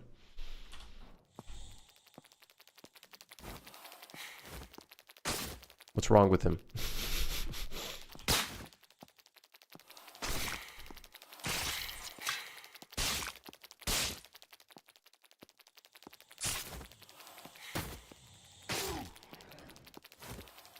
Okay, let's make a system where if we go in ahead and attack a new guy, that he becomes aggressive. Now, do we force him to become aggressive and then find the farthest actor and, like, remove them from the aggression?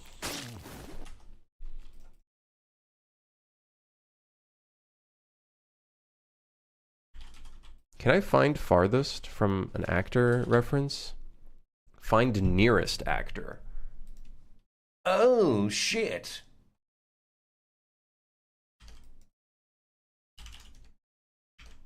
There has to be a... Please tell me there's a find farthest actor. No, balls. You have find nearest, but you don't have find farthest? Oh, come on, man. Oh, come on. Oh, cock. Really?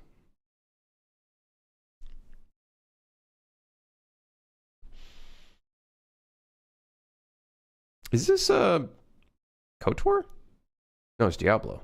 I don't know why it sounds like KOTOR for a little second there. You know what?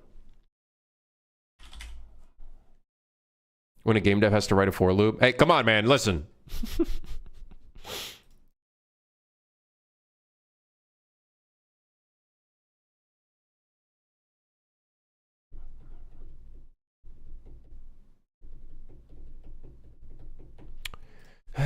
Find farthest aggressive agent.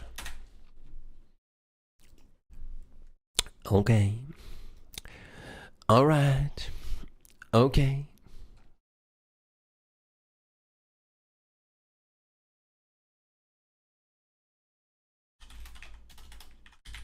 Okay.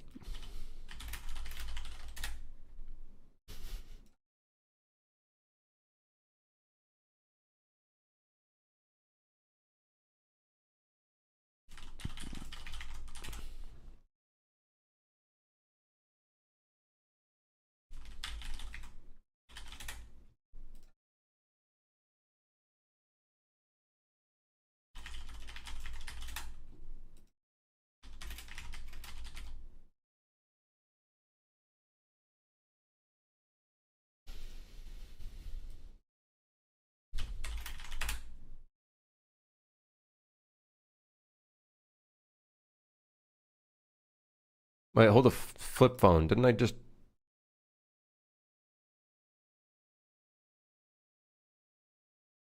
Oh, I didn't do this one.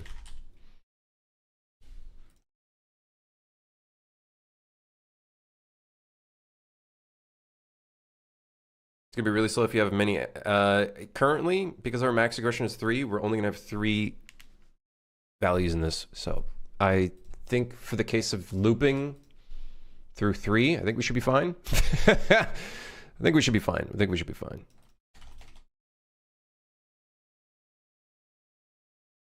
Yeah. Don't think we'll have too much of a problem there.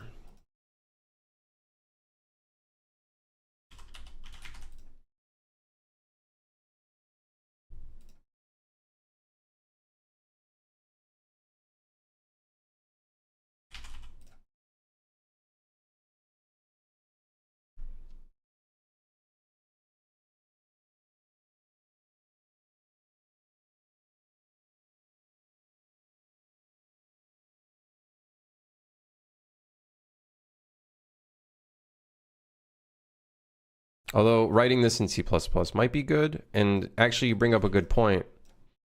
We probably should convert this blueprint to a C++ class. But alas,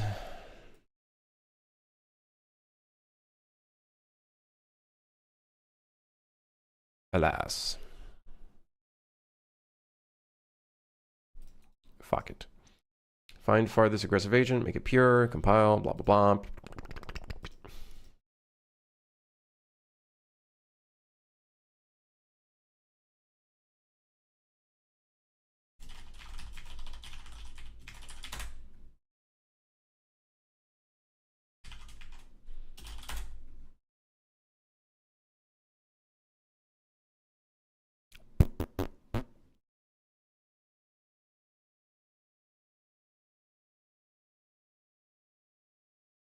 You know, when I played this, I completely forgot that KOTOR is just Star Wars. And we're probably just going to get a bunch of Star Wars rather than like KOTOR tracks. You know, I forgot. I'm stupid.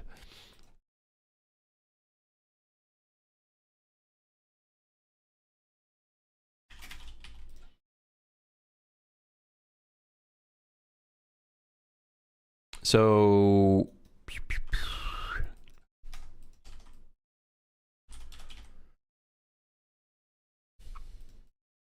can I give a song recommendation that's instrumental? I'm not taking any song requests right now. Which song though? Which song? Throw it at me. But I no requests right now. We're gonna get into request territory. When one person requests music, everyone starts requesting music. It's like a domino effect.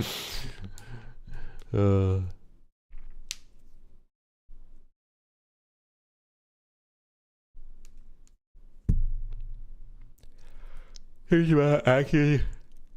Even in C++ can be slow. That's why that's when you use a KD tree. I actually don't know what that is. What is a KD tree?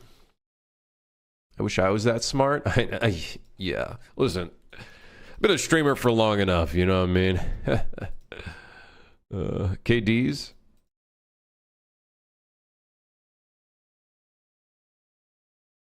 Of X.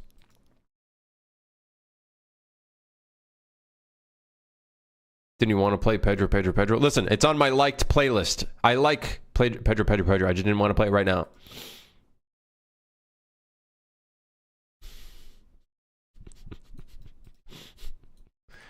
I love that song, okay? Just listen. All right, so when...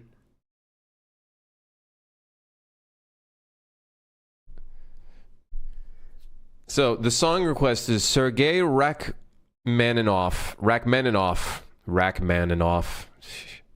Symphony number 2, Opera 27, or whatever OP stands for. 1 Largo Allegro Moderato 4 in brackets.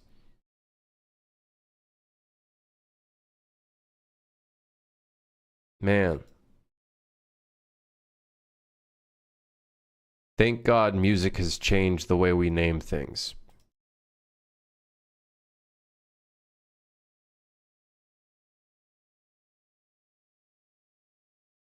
Rachmaninoff. You know what? Just say rock the man off. All right. Rock the man off. Okay. God, man. It's like a fancy algorithm that builds a hierarchical tree of the positions in space. Then you can find nearest stuff really fast on it without having to go through all the data. It's like organizing in sections of space to search faster. What the fuck is he saying? Yeah, I hope I never, ever have to figure out how to do that, because I don't even know where to get started. I don't even know where I would get started to do something like that.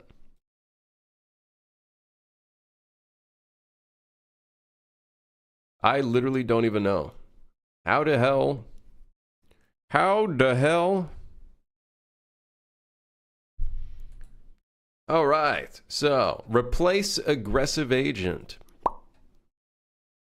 So in our take damage system, we'll make it so if we take damage, we will replace the aggressive agent.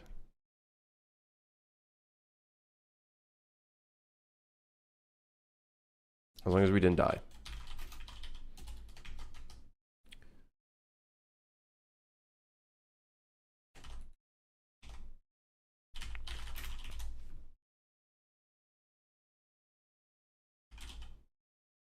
So, if in theory, if I run up to one of the enemies that's kind of like trying to run away from us,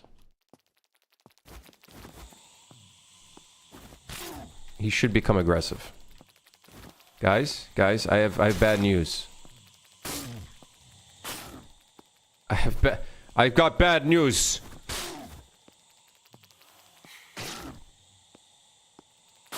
What's wrong with you, huh? What's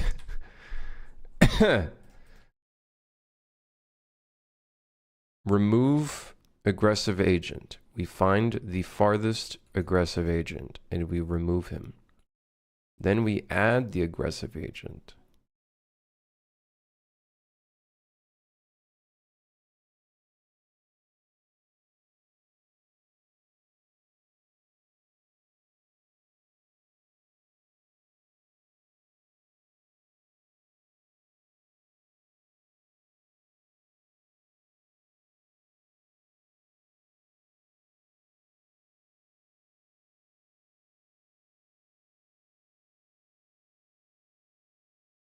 I do have it hard capped to 3 enemies. But when we remove it, we should be removing one of them.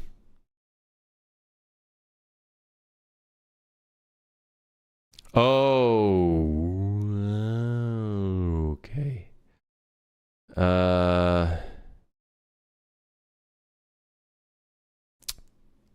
Every time I remove one, we reselect one to take his place. Yeah. Well, I don't really want to do that. So I'm gonna do this instead.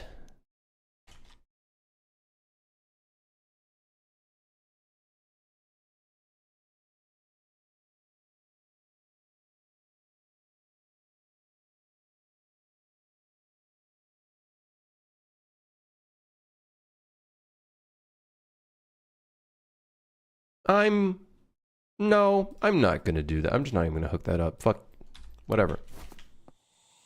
Someone will take his place in 2 seconds.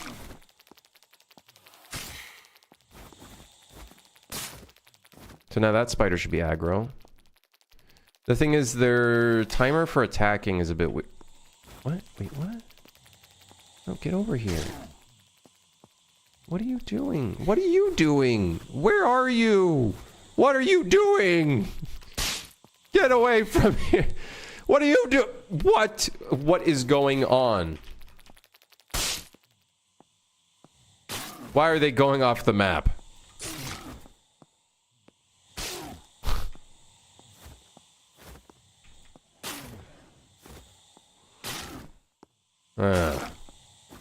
Is $80 too much for GTA 6? I don't know, man. Is fucking buying a croissant and a coffee for $16 at a cafe too much? Real question. Real question. I thought about this today. I was like, how the fuck did we get to a point where a coffee and a croissant is like $16?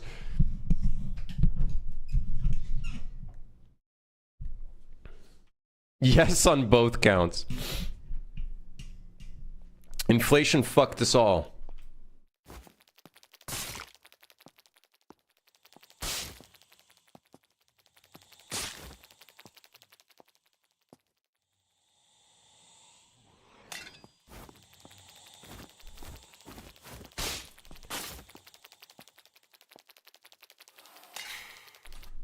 Guys, it's really weird. I'm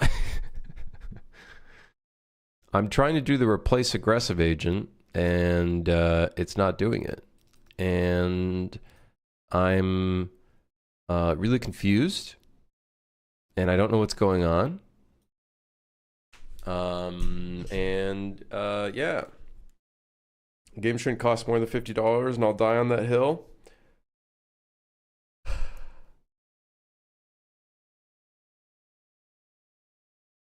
I don't know. I don't give a fuck.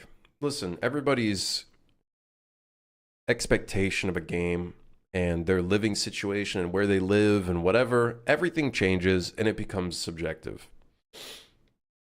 Is it good for $16? It's you know, it's good, but I wouldn't say, you know, in this day and age, right? What could you do? What do you think? What happened with Cuff Bus 2 stars game? Just look at the reviews. You'll see it right there. It just has one map, and the replayability is about 10 minutes, 20 minutes long. And when you get that short of gameplay and whatnot, and there's not enough sandbox ability in a friend slop style game, and I say friend slop in a good way, not in a bad way, just as a genre. You end up with nobody being really interested, unfortunately.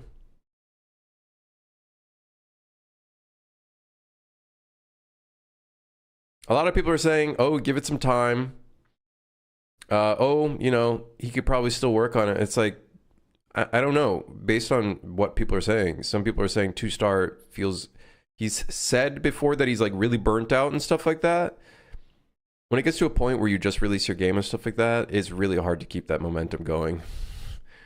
It's really hard, especially if you're already burnt out. Like releasing the game is, yeah.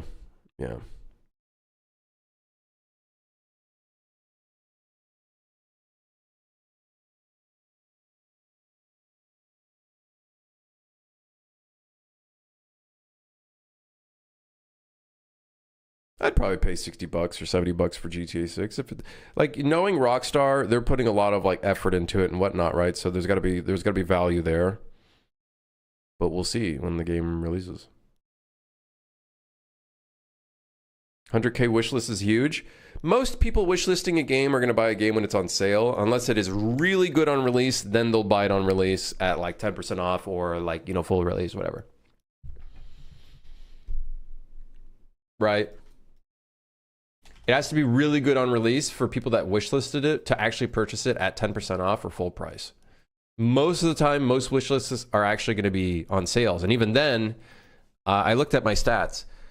My conversion rate now, each time I go on sale, is 2% of my current wishlist count.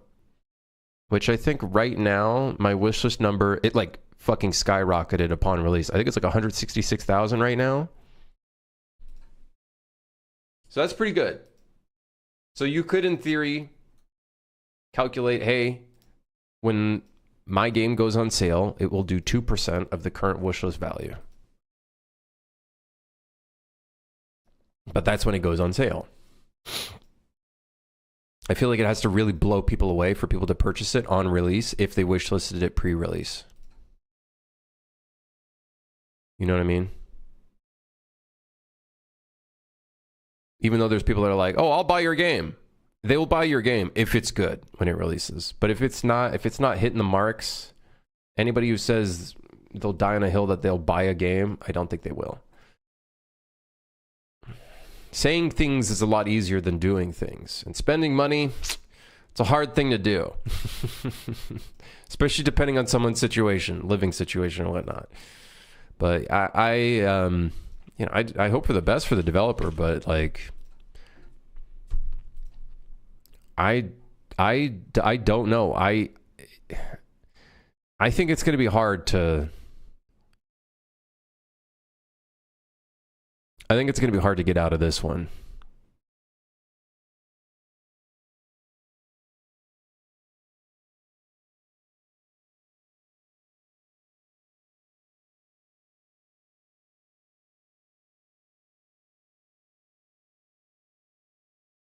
Yeah, like seeing this as a developer, you could turn this energy into like, not spite, but like you could be like prove them wrong kind of vibe. But it's I don't know, dude. If I was like burnt out and released a game, I would probably like, it'd be hard for me to get my like. It'd be hard for me. I don't know.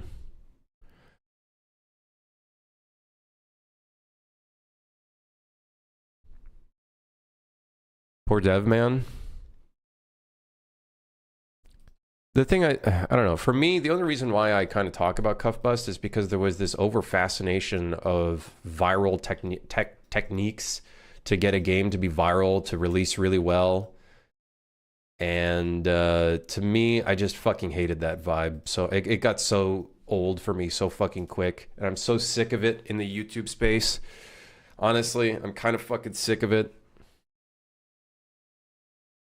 If I were in his place, would I try to recover the game from this disaster or go into another project? He's been working on it for a while, if I remember correctly. It depends. You'd have to really look at it and be like, do I have enough of a system to keep this going? In my opinion, all of the players are like, there's not enough maps. I don't think adding another prison map to go from 10 minutes to 20 minutes in hopefulness is enough. I don't even know if fixing the bugs is enough to repair like any sort of connection issues, like some people were stating in the reviews, is enough to save it either. Because even if you fix all the connection issues and fix all the bugs or whatever, it's not going to fix the core problem, which is there's not enough meat. You know, you could fix the seasoning, but if there's not enough meat, you know what I mean? Like, it's not gonna. So, would I try to recover?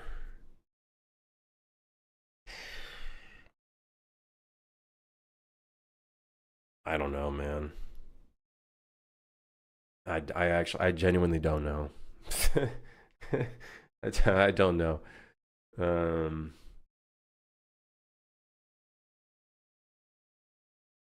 I don't know. What could you even do? Like, you'd have to do some pretty major gameplay stuff to really like bring back in like the vibe. But at that point, like, you've already kind of, the initial first impression is already kind of fucked, and getting people to come back in to be interested is going to be very challenging. That being said, the problem with releases like that occur like that is your brand as a whole is kind of like, there's a chance people don't give a shit and forget when you make the next game, but there is going to be a level of hesitancy. There's going to be hesitancy from people purchasing your next game if you do end up just dropping the thing. It's very, in my opinion, it's very complicated, because to me, I think brand identity and trust is pretty big to me. That being said, I haven't been updating Suit for Hire, but like, I'm at a point where it's like, hey, we're getting close to done. I know people are asking for content, but I was pretty explicit about like, hey, I don't plan on adding more content.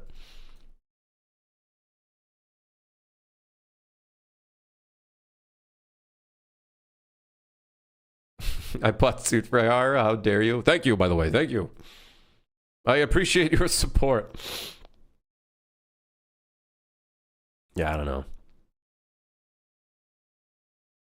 Okay, I can't do KOTOR anymore. Get me out of here. Go back to the other thing.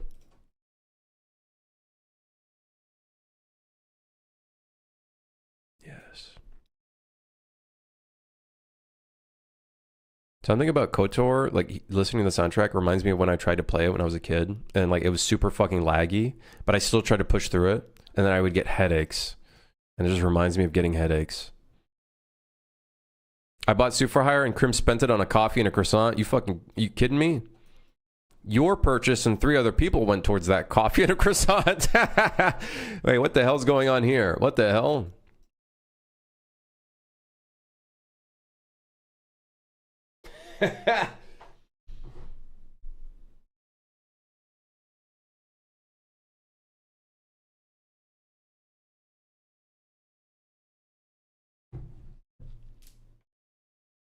But it took you 5 years to make. Why won't we get a decade's worth of updates? Because it's 5 years of struggle and procrastinating and being lazy and various other elements. And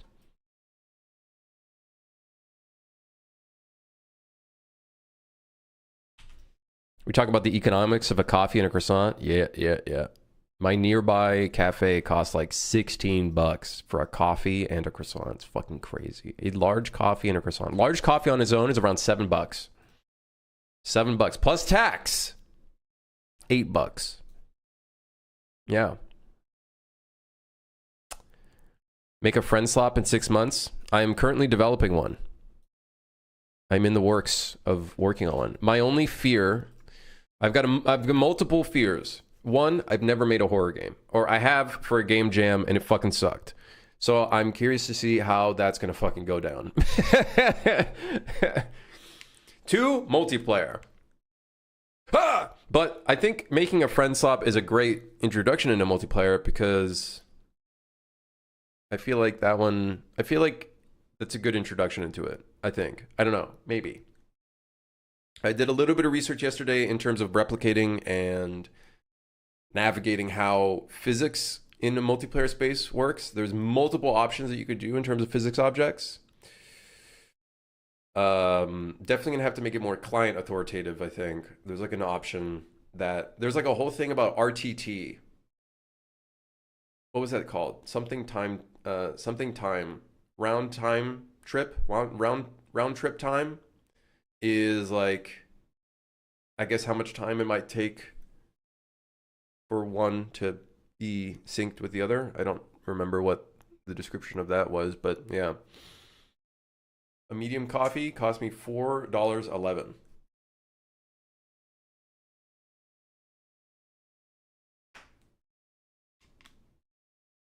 Yeah, basically ping. Yeah. Most friend swap games seem to be Unity or Godot lately.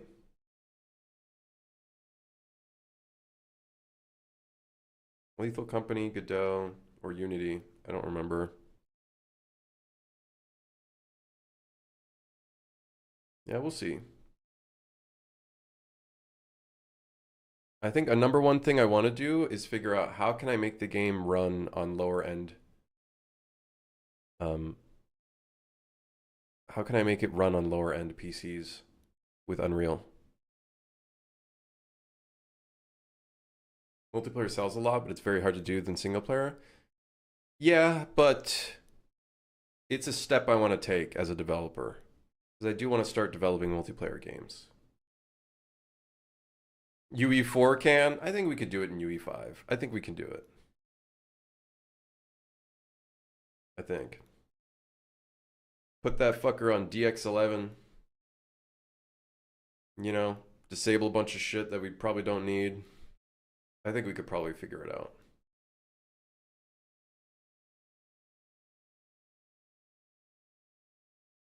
Maybe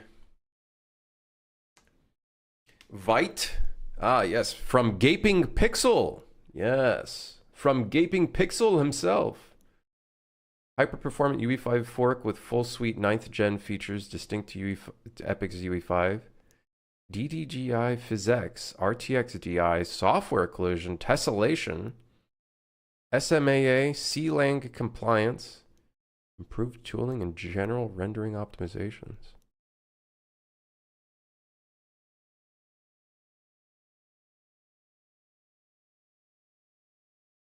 Wow. Someone beat John Nanite to it.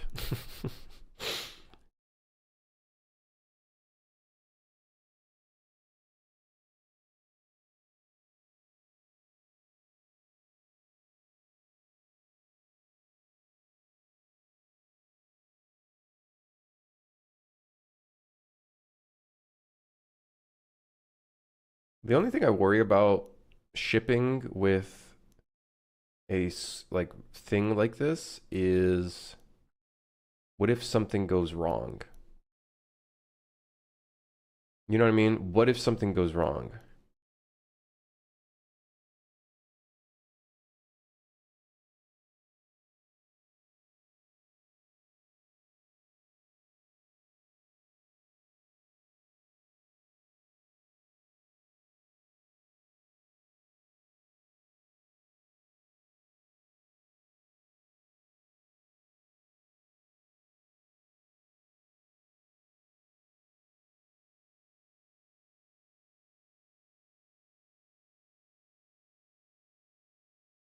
Yeah. Figure out how to fix the engine yourself, I guess. What also kind of fucking sucks is I'm gonna have to build the engine myself, and yeah, I guess it does kind of suck that I'm forced to use Chaos.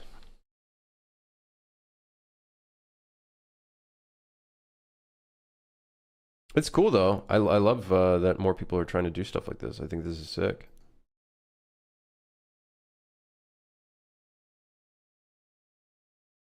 I do kind of hate that the occlusion system is now GPU occlusion. You can't revert back to CPU occlusion, which is fucking stupid. I think that was like, I don't know why they removed that. So everything is like a frame behind.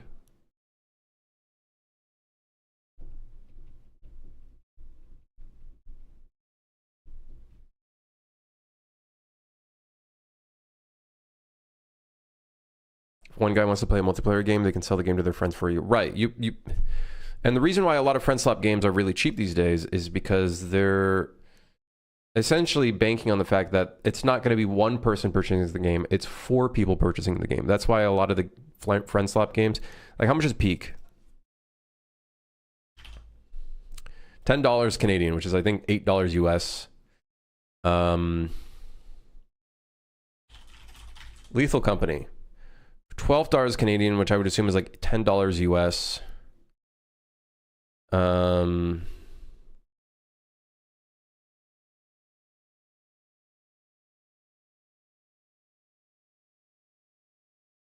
RV There Yeah, I'm pretty sure is also $8 US.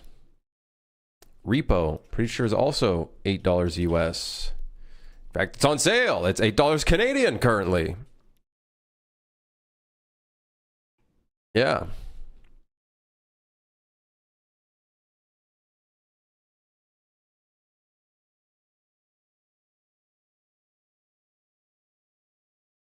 Like a memory leak or some code breaks someone's computer, like a bug or a crash that occurs engine side that I cannot fix, and then I am basically in the hands of the person that created the branch, because I don't know enough to edit the code myself to determine how to fix issues.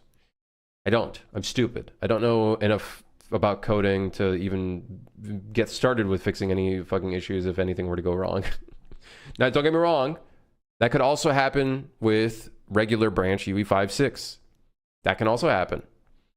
I could be at the mercy of the UE developers, and on top of that, I'm using the launcher version rather than using a branch like a GitHub version. So like, good fucking luck. But yeah, I think it's cool.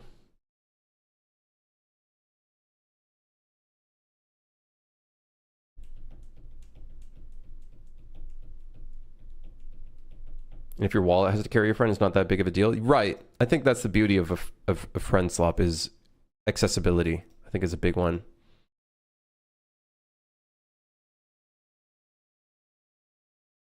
Then at least there's a whole company or at least team most likely fixing the issue.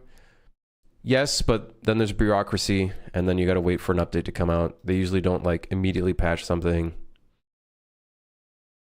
You know? So you get all that bullshit associated with it.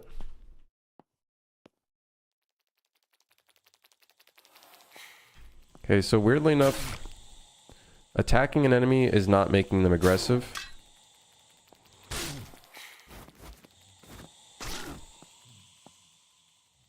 Like, I attack him and for some reason is not becoming aggressive. I don't know why.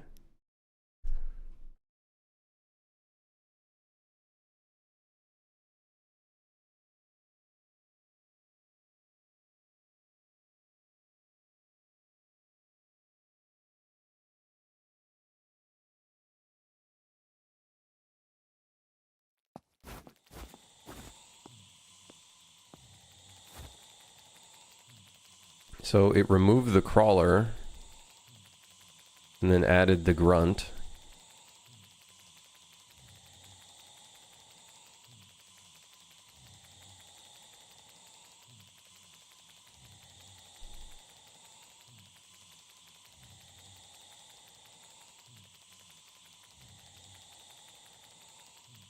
And then set them to aggressive.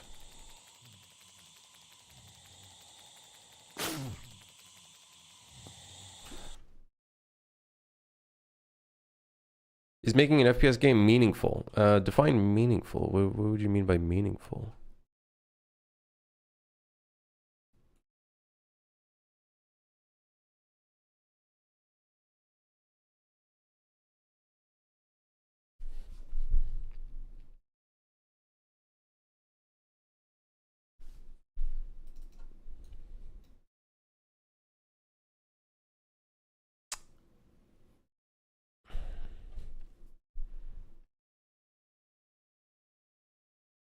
Just do Mega Bonk first person? Nah, I don't know if that would work. And 2, I don't know if I want to make that kind of game.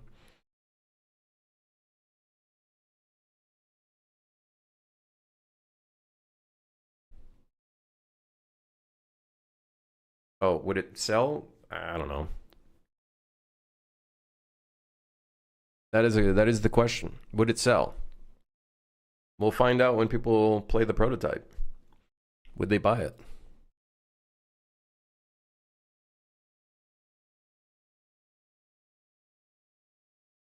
Yeah, I don't know, Flick. I was thinking about that.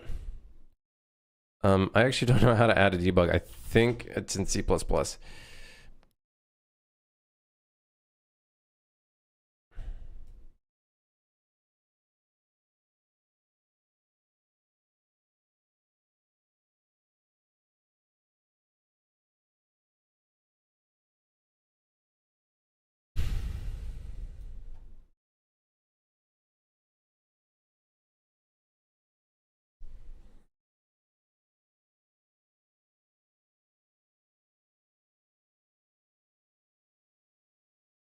Maybe,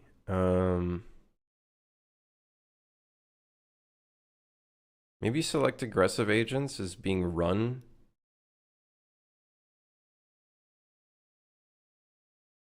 Immediately after. And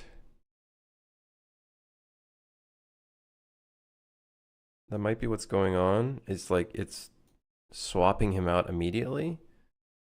I don't know.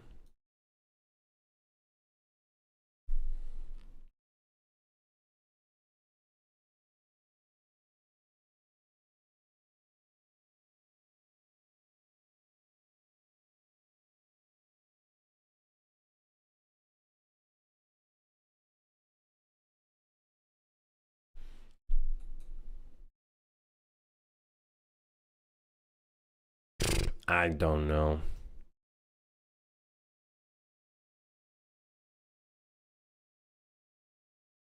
Replace aggressive agent. It's being called.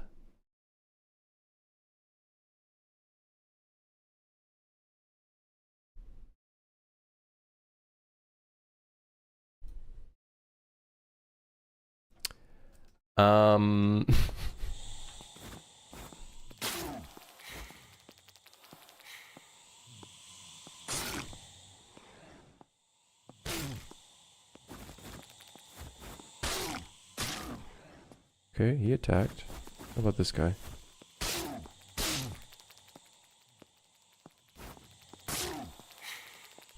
He's still not attacking.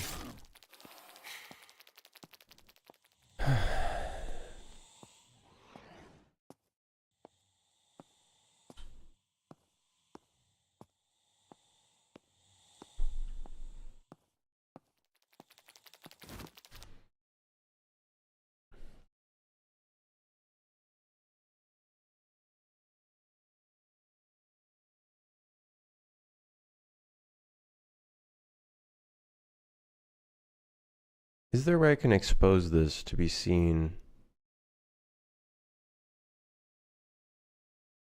in the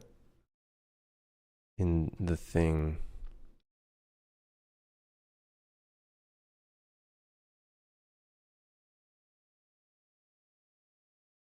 I don't think force run equery, EQS query causes him to get unaggressive, but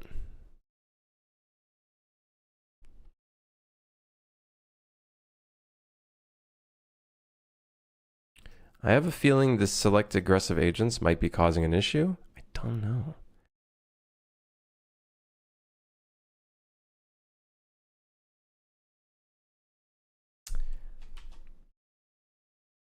I feel like when we replace an agent, let's go ahead and set the timer for a select aggressive agents, and let's just like reset the timer to 2 seconds.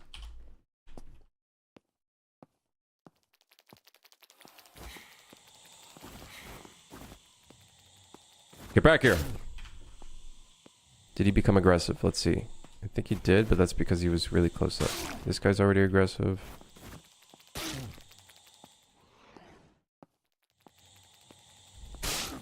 Was I really timing it perfectly each time in every single test case? No, still... Well, he became aggressive after.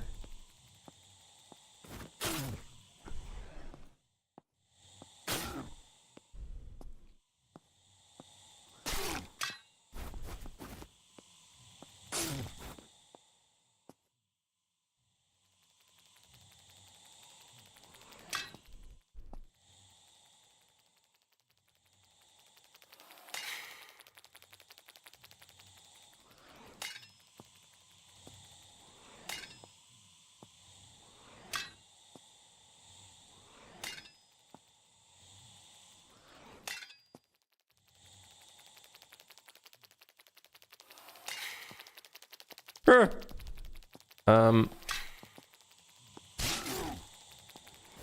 The code makes sense to me, but why does it not work? The code makes sense, but why doesn't it work?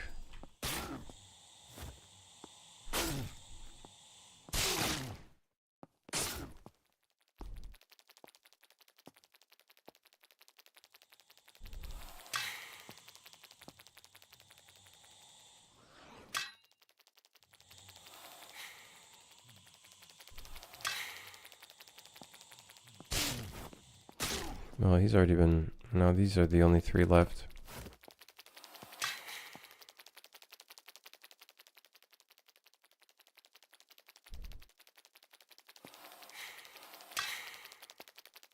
One of these guys is not attacking.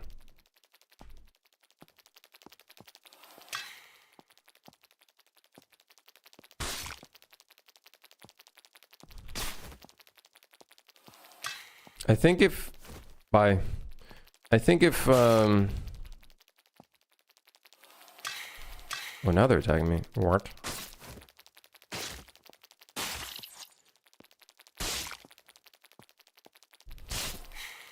So funny, one of them decides to unaggro, they just nope the fuck out. It's kind of funny.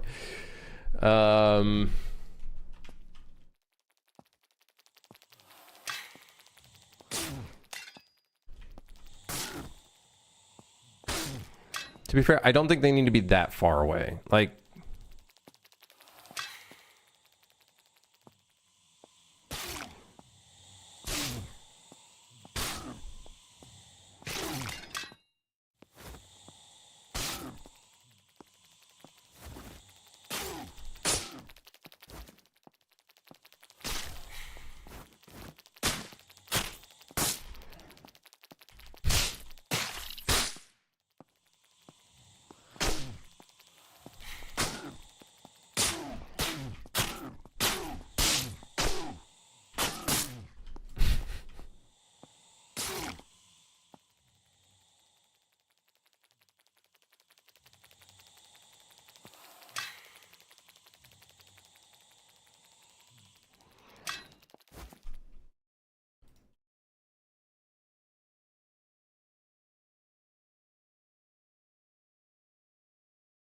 I have a feeling that...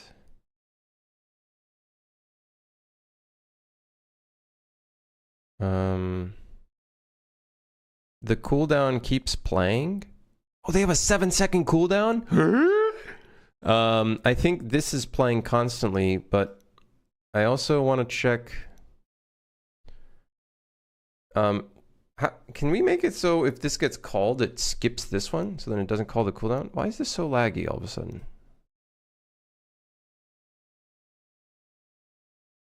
Oh, it's because of all the debugger stuff.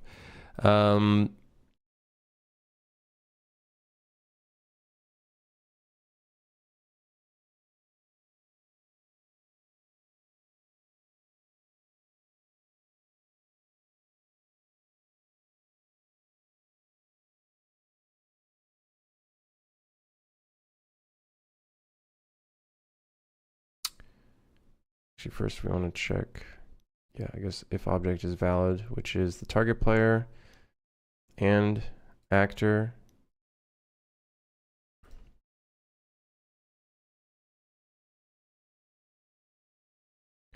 Yeah, I don't know how to make it so this is a separate enter condition. But I guess by doing this, Maybe it skips the cooldown one.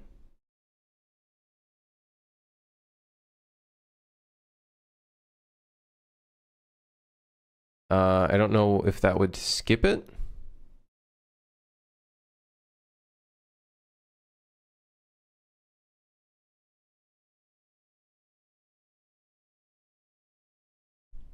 That way they don't play their cooldown, because I think that's what might be happening. But that being said, they're running away. See, like this guy. What are you doing? What's wrong with you? Are you stupid?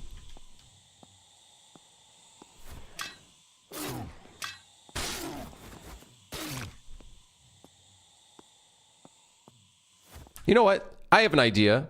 I have an idea. I have it. Yeah.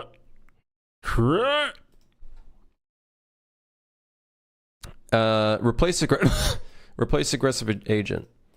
Cooldowns. Clear their cooldowns. No, that's psychotic. Remove a cooldown, which is attack. I guess that's our standard cooldown name now, which is just attack. Remove attack.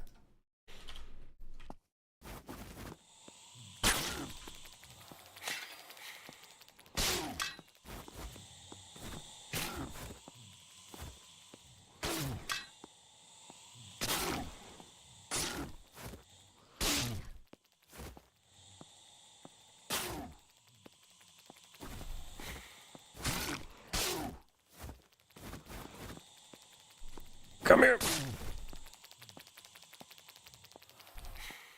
Why do you run away? Why do you run away? Guys, I don't understand. Why do you run away?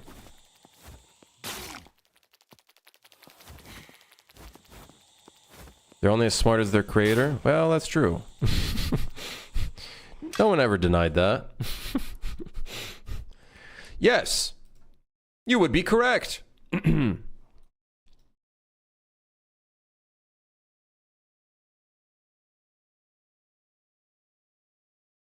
Why, yes, you would be correct.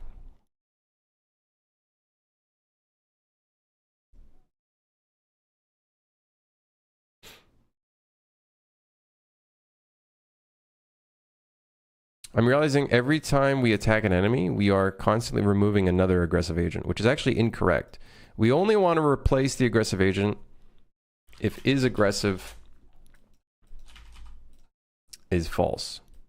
If it's true, continue decode.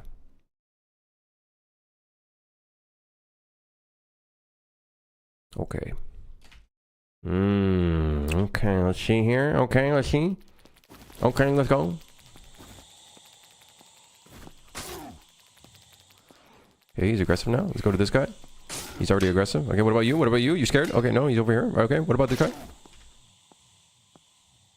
He's confused. He doesn't know what to do. He's lost. Lost in the sauce. Come on, buddy.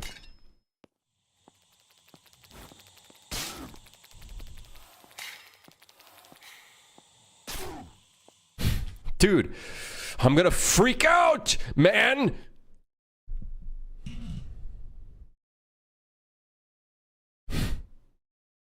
Remove aggressive agent. Find farthest. Add aggressive agent. Add unique. Set to aggressive.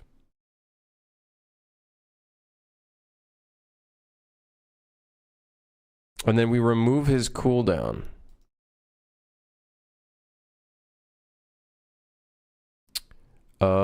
Wait, no. Maybe?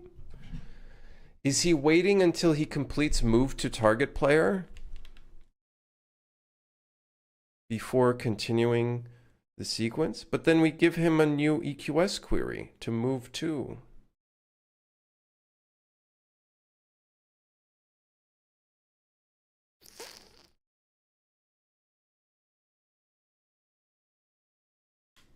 You know what I mean? You catch what I'm putting down?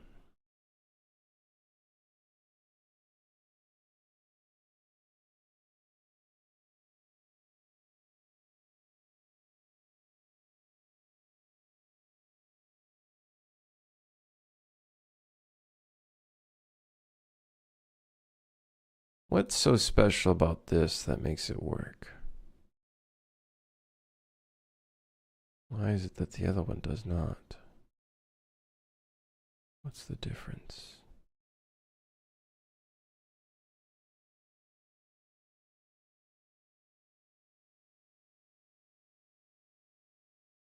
I believe this removes the agent.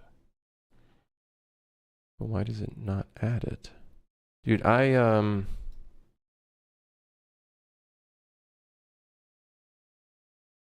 don't know. I I don't know what the hell is going on.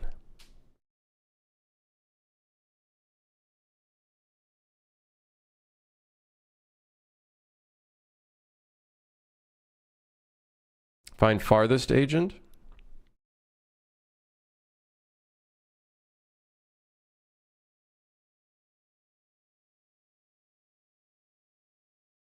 If the distance of this guy is more than the current distance, set him to the distance.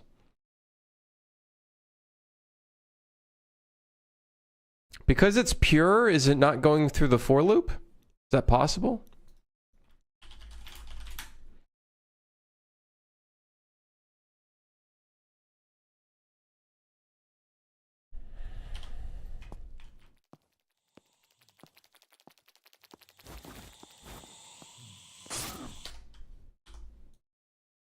What did that say?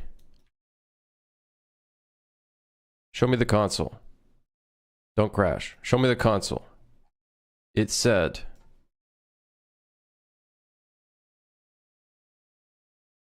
enemy crawler 3.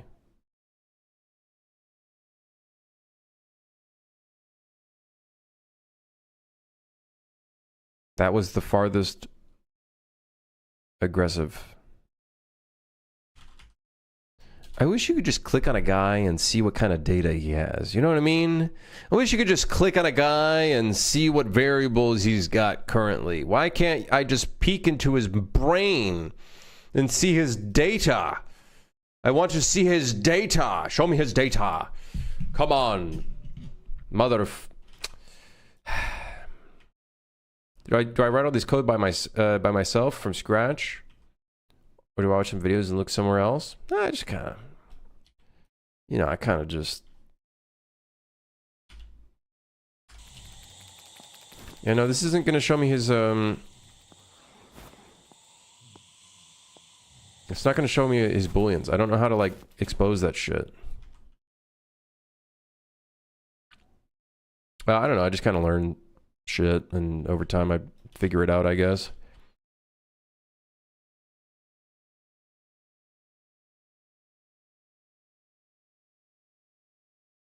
Less than?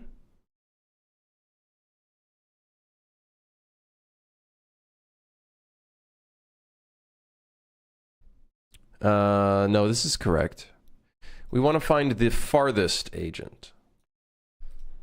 So we're making sure, we're checking the distance of this current agent and seeing if it's more than the current distance that we're matching to.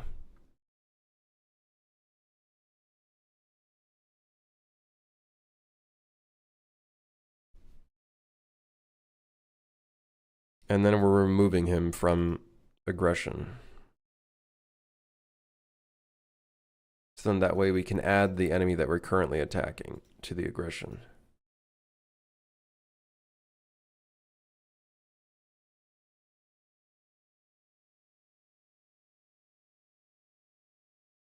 That's the thing. We reset the timer that's currently selecting the agents to 2 seconds, so it doesn't run it again.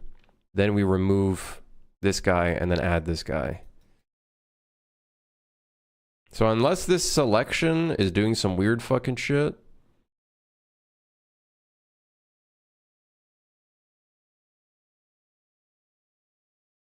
wait.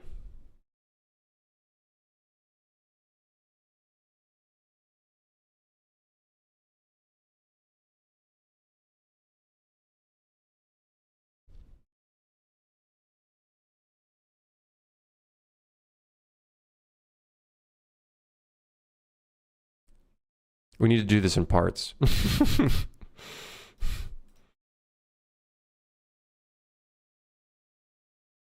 Because this will fail.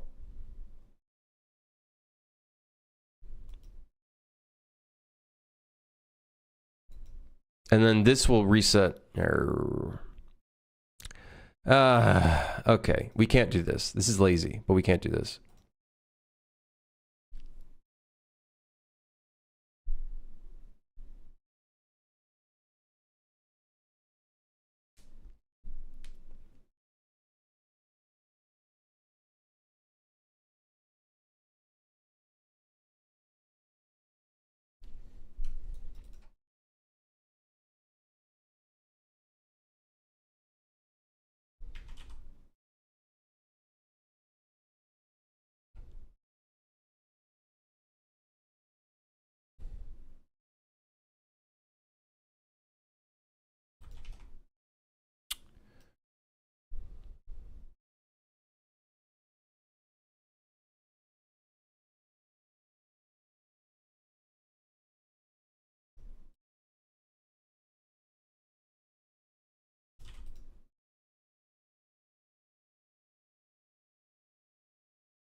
Whatever, just hook that fucker back.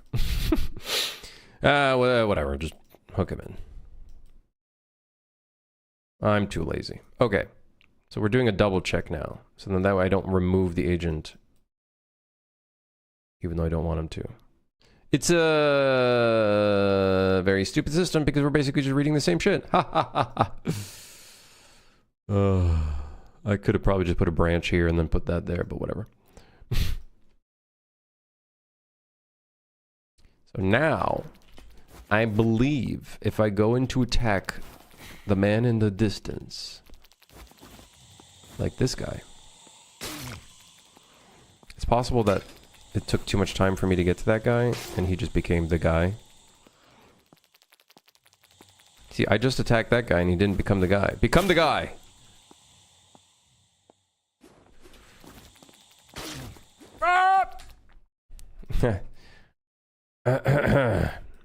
I thought I determined the problem.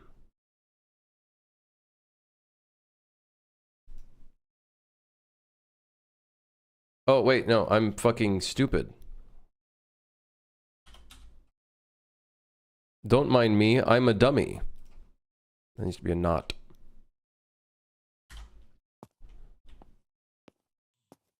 Not less than 1,700 units. Attack me.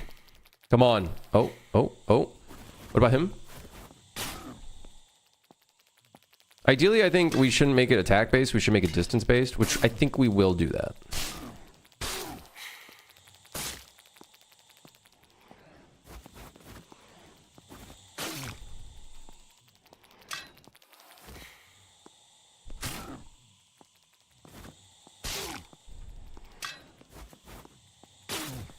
I'm doing some distance-based stuff, but for the replacement of attack, I'm doing it based on the attack because it's just an easy event to just replace. But we're gonna want to do distance, I think. If we get into a distance of an enemy, we're just gonna replace him immediately because it's awkward, like him just stepping back. Like, look at this guy. Get back here! Get back here!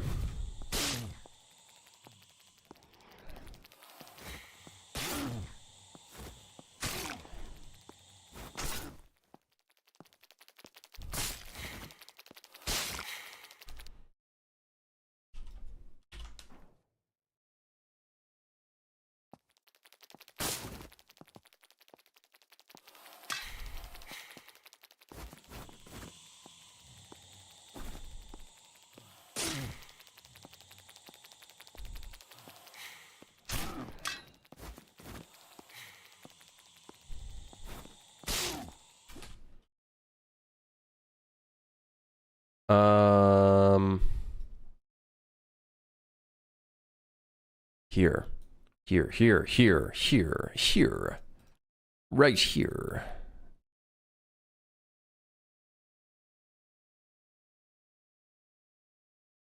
Let's do another thing right here.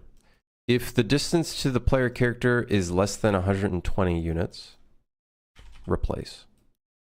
Replace. Replace. Maybe even 150. Replace.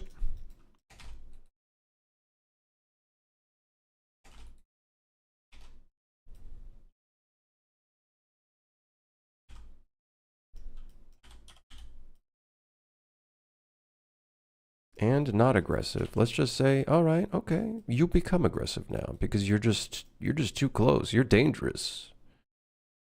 The demon has entered the building.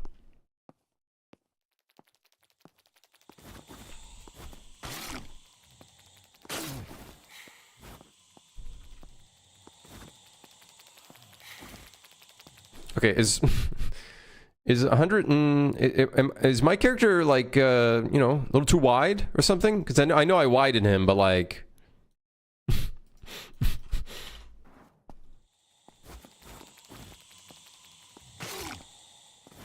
maybe he's like not calling this code. No, he's definitely calling something because he's moving. He's calculating his move location.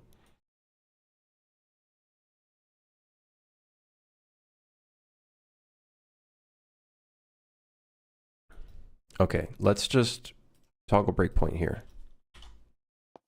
If I move close to one of these guys, we should be seeing a breakpoint. All right. What?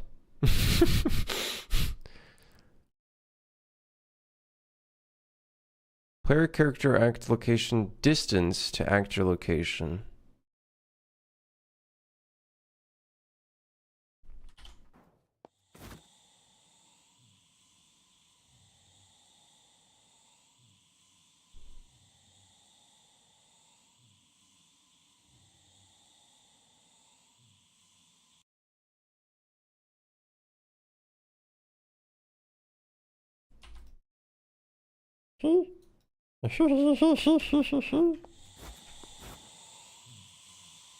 So that replaces him, and now he's the guy. Okay. Okay. Just, you know what? Yeah, hold on. Let's see. Let's try it now. Maybe my distance, like my... Like, it just makes so much more sense if we get super up close to an enemy, they become the attacker. Rather than running away. Especially if we're facing them.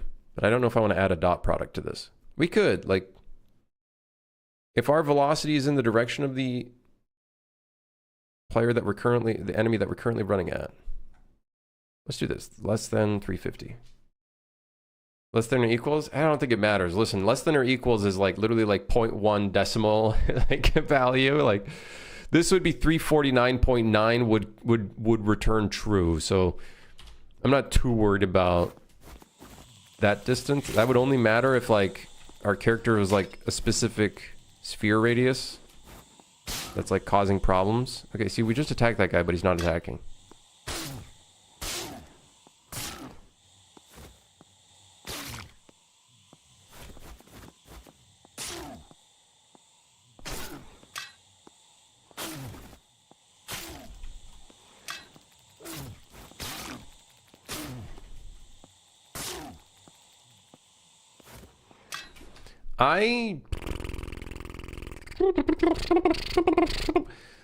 I would like to forcefully start attack sequence.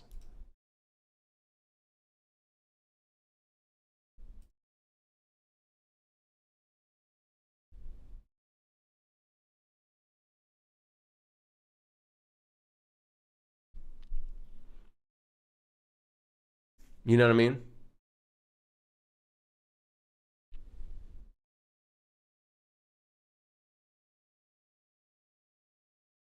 On state succeeded, go to move to attack.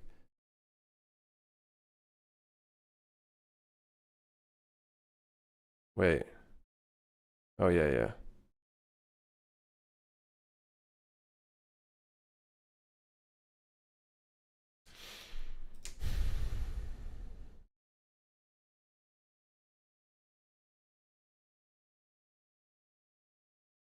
On state with the condition of is aggressive.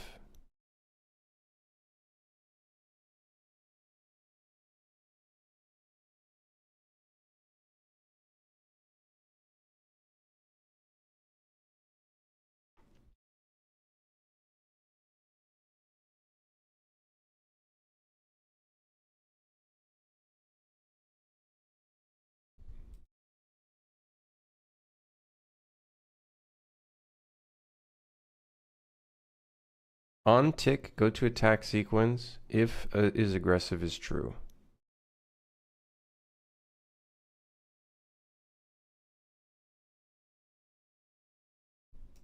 Well, let's try that out, I guess. What are your thoughts on these state trees? The new gameplay camera system uses them too. I think it's pretty cool. I'm still trying to learn it. So I'm still trying to get into it a little bit.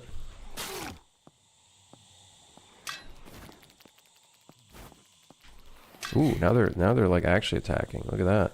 So I get real up close to this guy.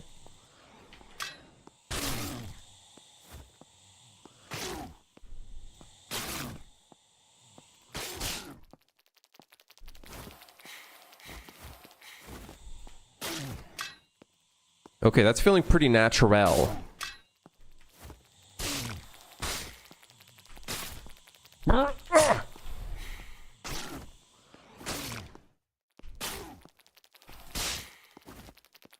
You got back up, and then you get down again. Fireball! Oh, I missed. Fireball! Lightning arc.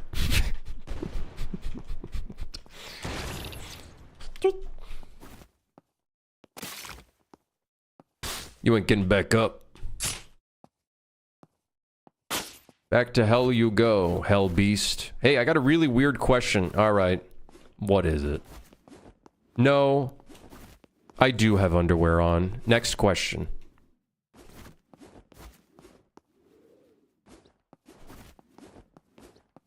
Yeah, State Tree's been pretty fun so far. I've been enjoying it a lot more than Behavior Tree. It's very extensive. But, yeah. It's got a little bit of pieces to figure out. Oh, it's about Kubernetes. How does it work with Unreal? Kubernetes. Why does it feel like I know what that is? Why do I feel like I know what that is? Oh, yes. Is that yeah. That's some God, what's that fucking called? That's some DevOps shit. Yeah. Kind of DevOps. I don't know. I've never used it. Whenever I do any deployment stuff, I'm doing it manually. I'm not doing any like automatic stuff. Which I honestly could, yeah. I'm not too big when it comes to DevOps because I'm a solo idiot. So. Whoa, whoa, whoa, whoa, whoa, whoa, whoa! Get me out of here!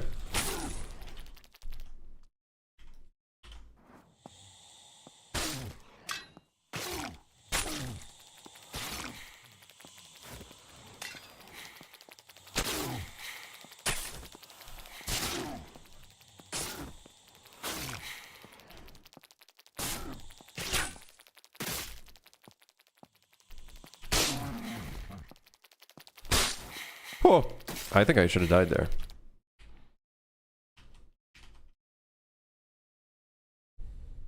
Yeah, I don't know. You're asking the wrong guy, Meta. I'm stupid. I'm not that smart.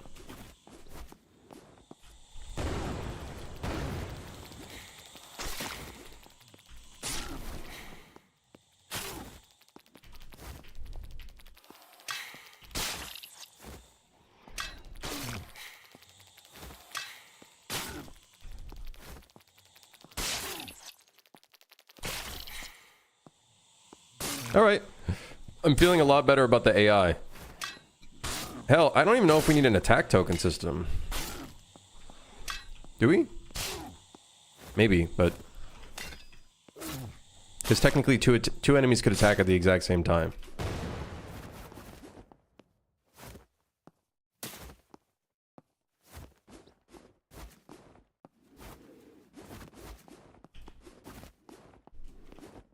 And we'll probably need to figure out some stuff for the ranged enemies as well. Use your abilities. Yeah. This is Fireball. This is Lightning Arc.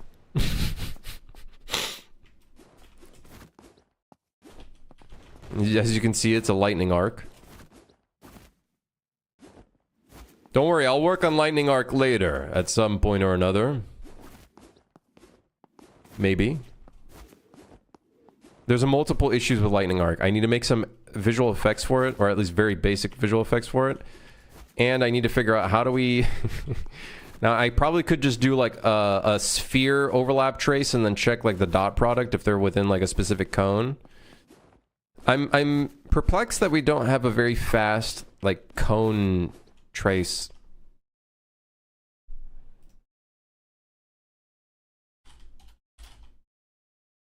Yeah, see, we don't have like a cone trace thing. You know what I mean? We should have like a cone trace.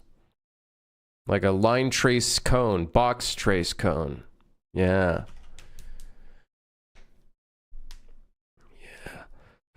Anyways, I gotta work on my other stuff.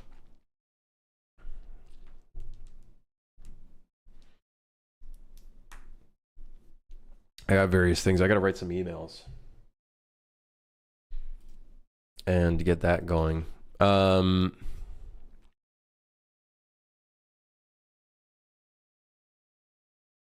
Yes.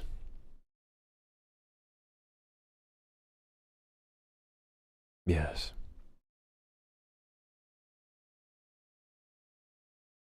Yeah. So I'll see you guys tomorrow. Thanks for dropping by. Thanks for lurking, chat, and sticking around. I'm gonna get to. I gotta get to work on some other stuff. Yeah. Damn, I'm tired, man. Early stream. I'm tired, dude. I'm fucking tired, man. I'm tired. You return some videotapes? No, it's tax stuff, man. What is? Ugh. Yep, tax shit. All right. Peace out, guys. Have a good one. Have a great day. Take it easy. Goodbye. Goodbye. Goodbye.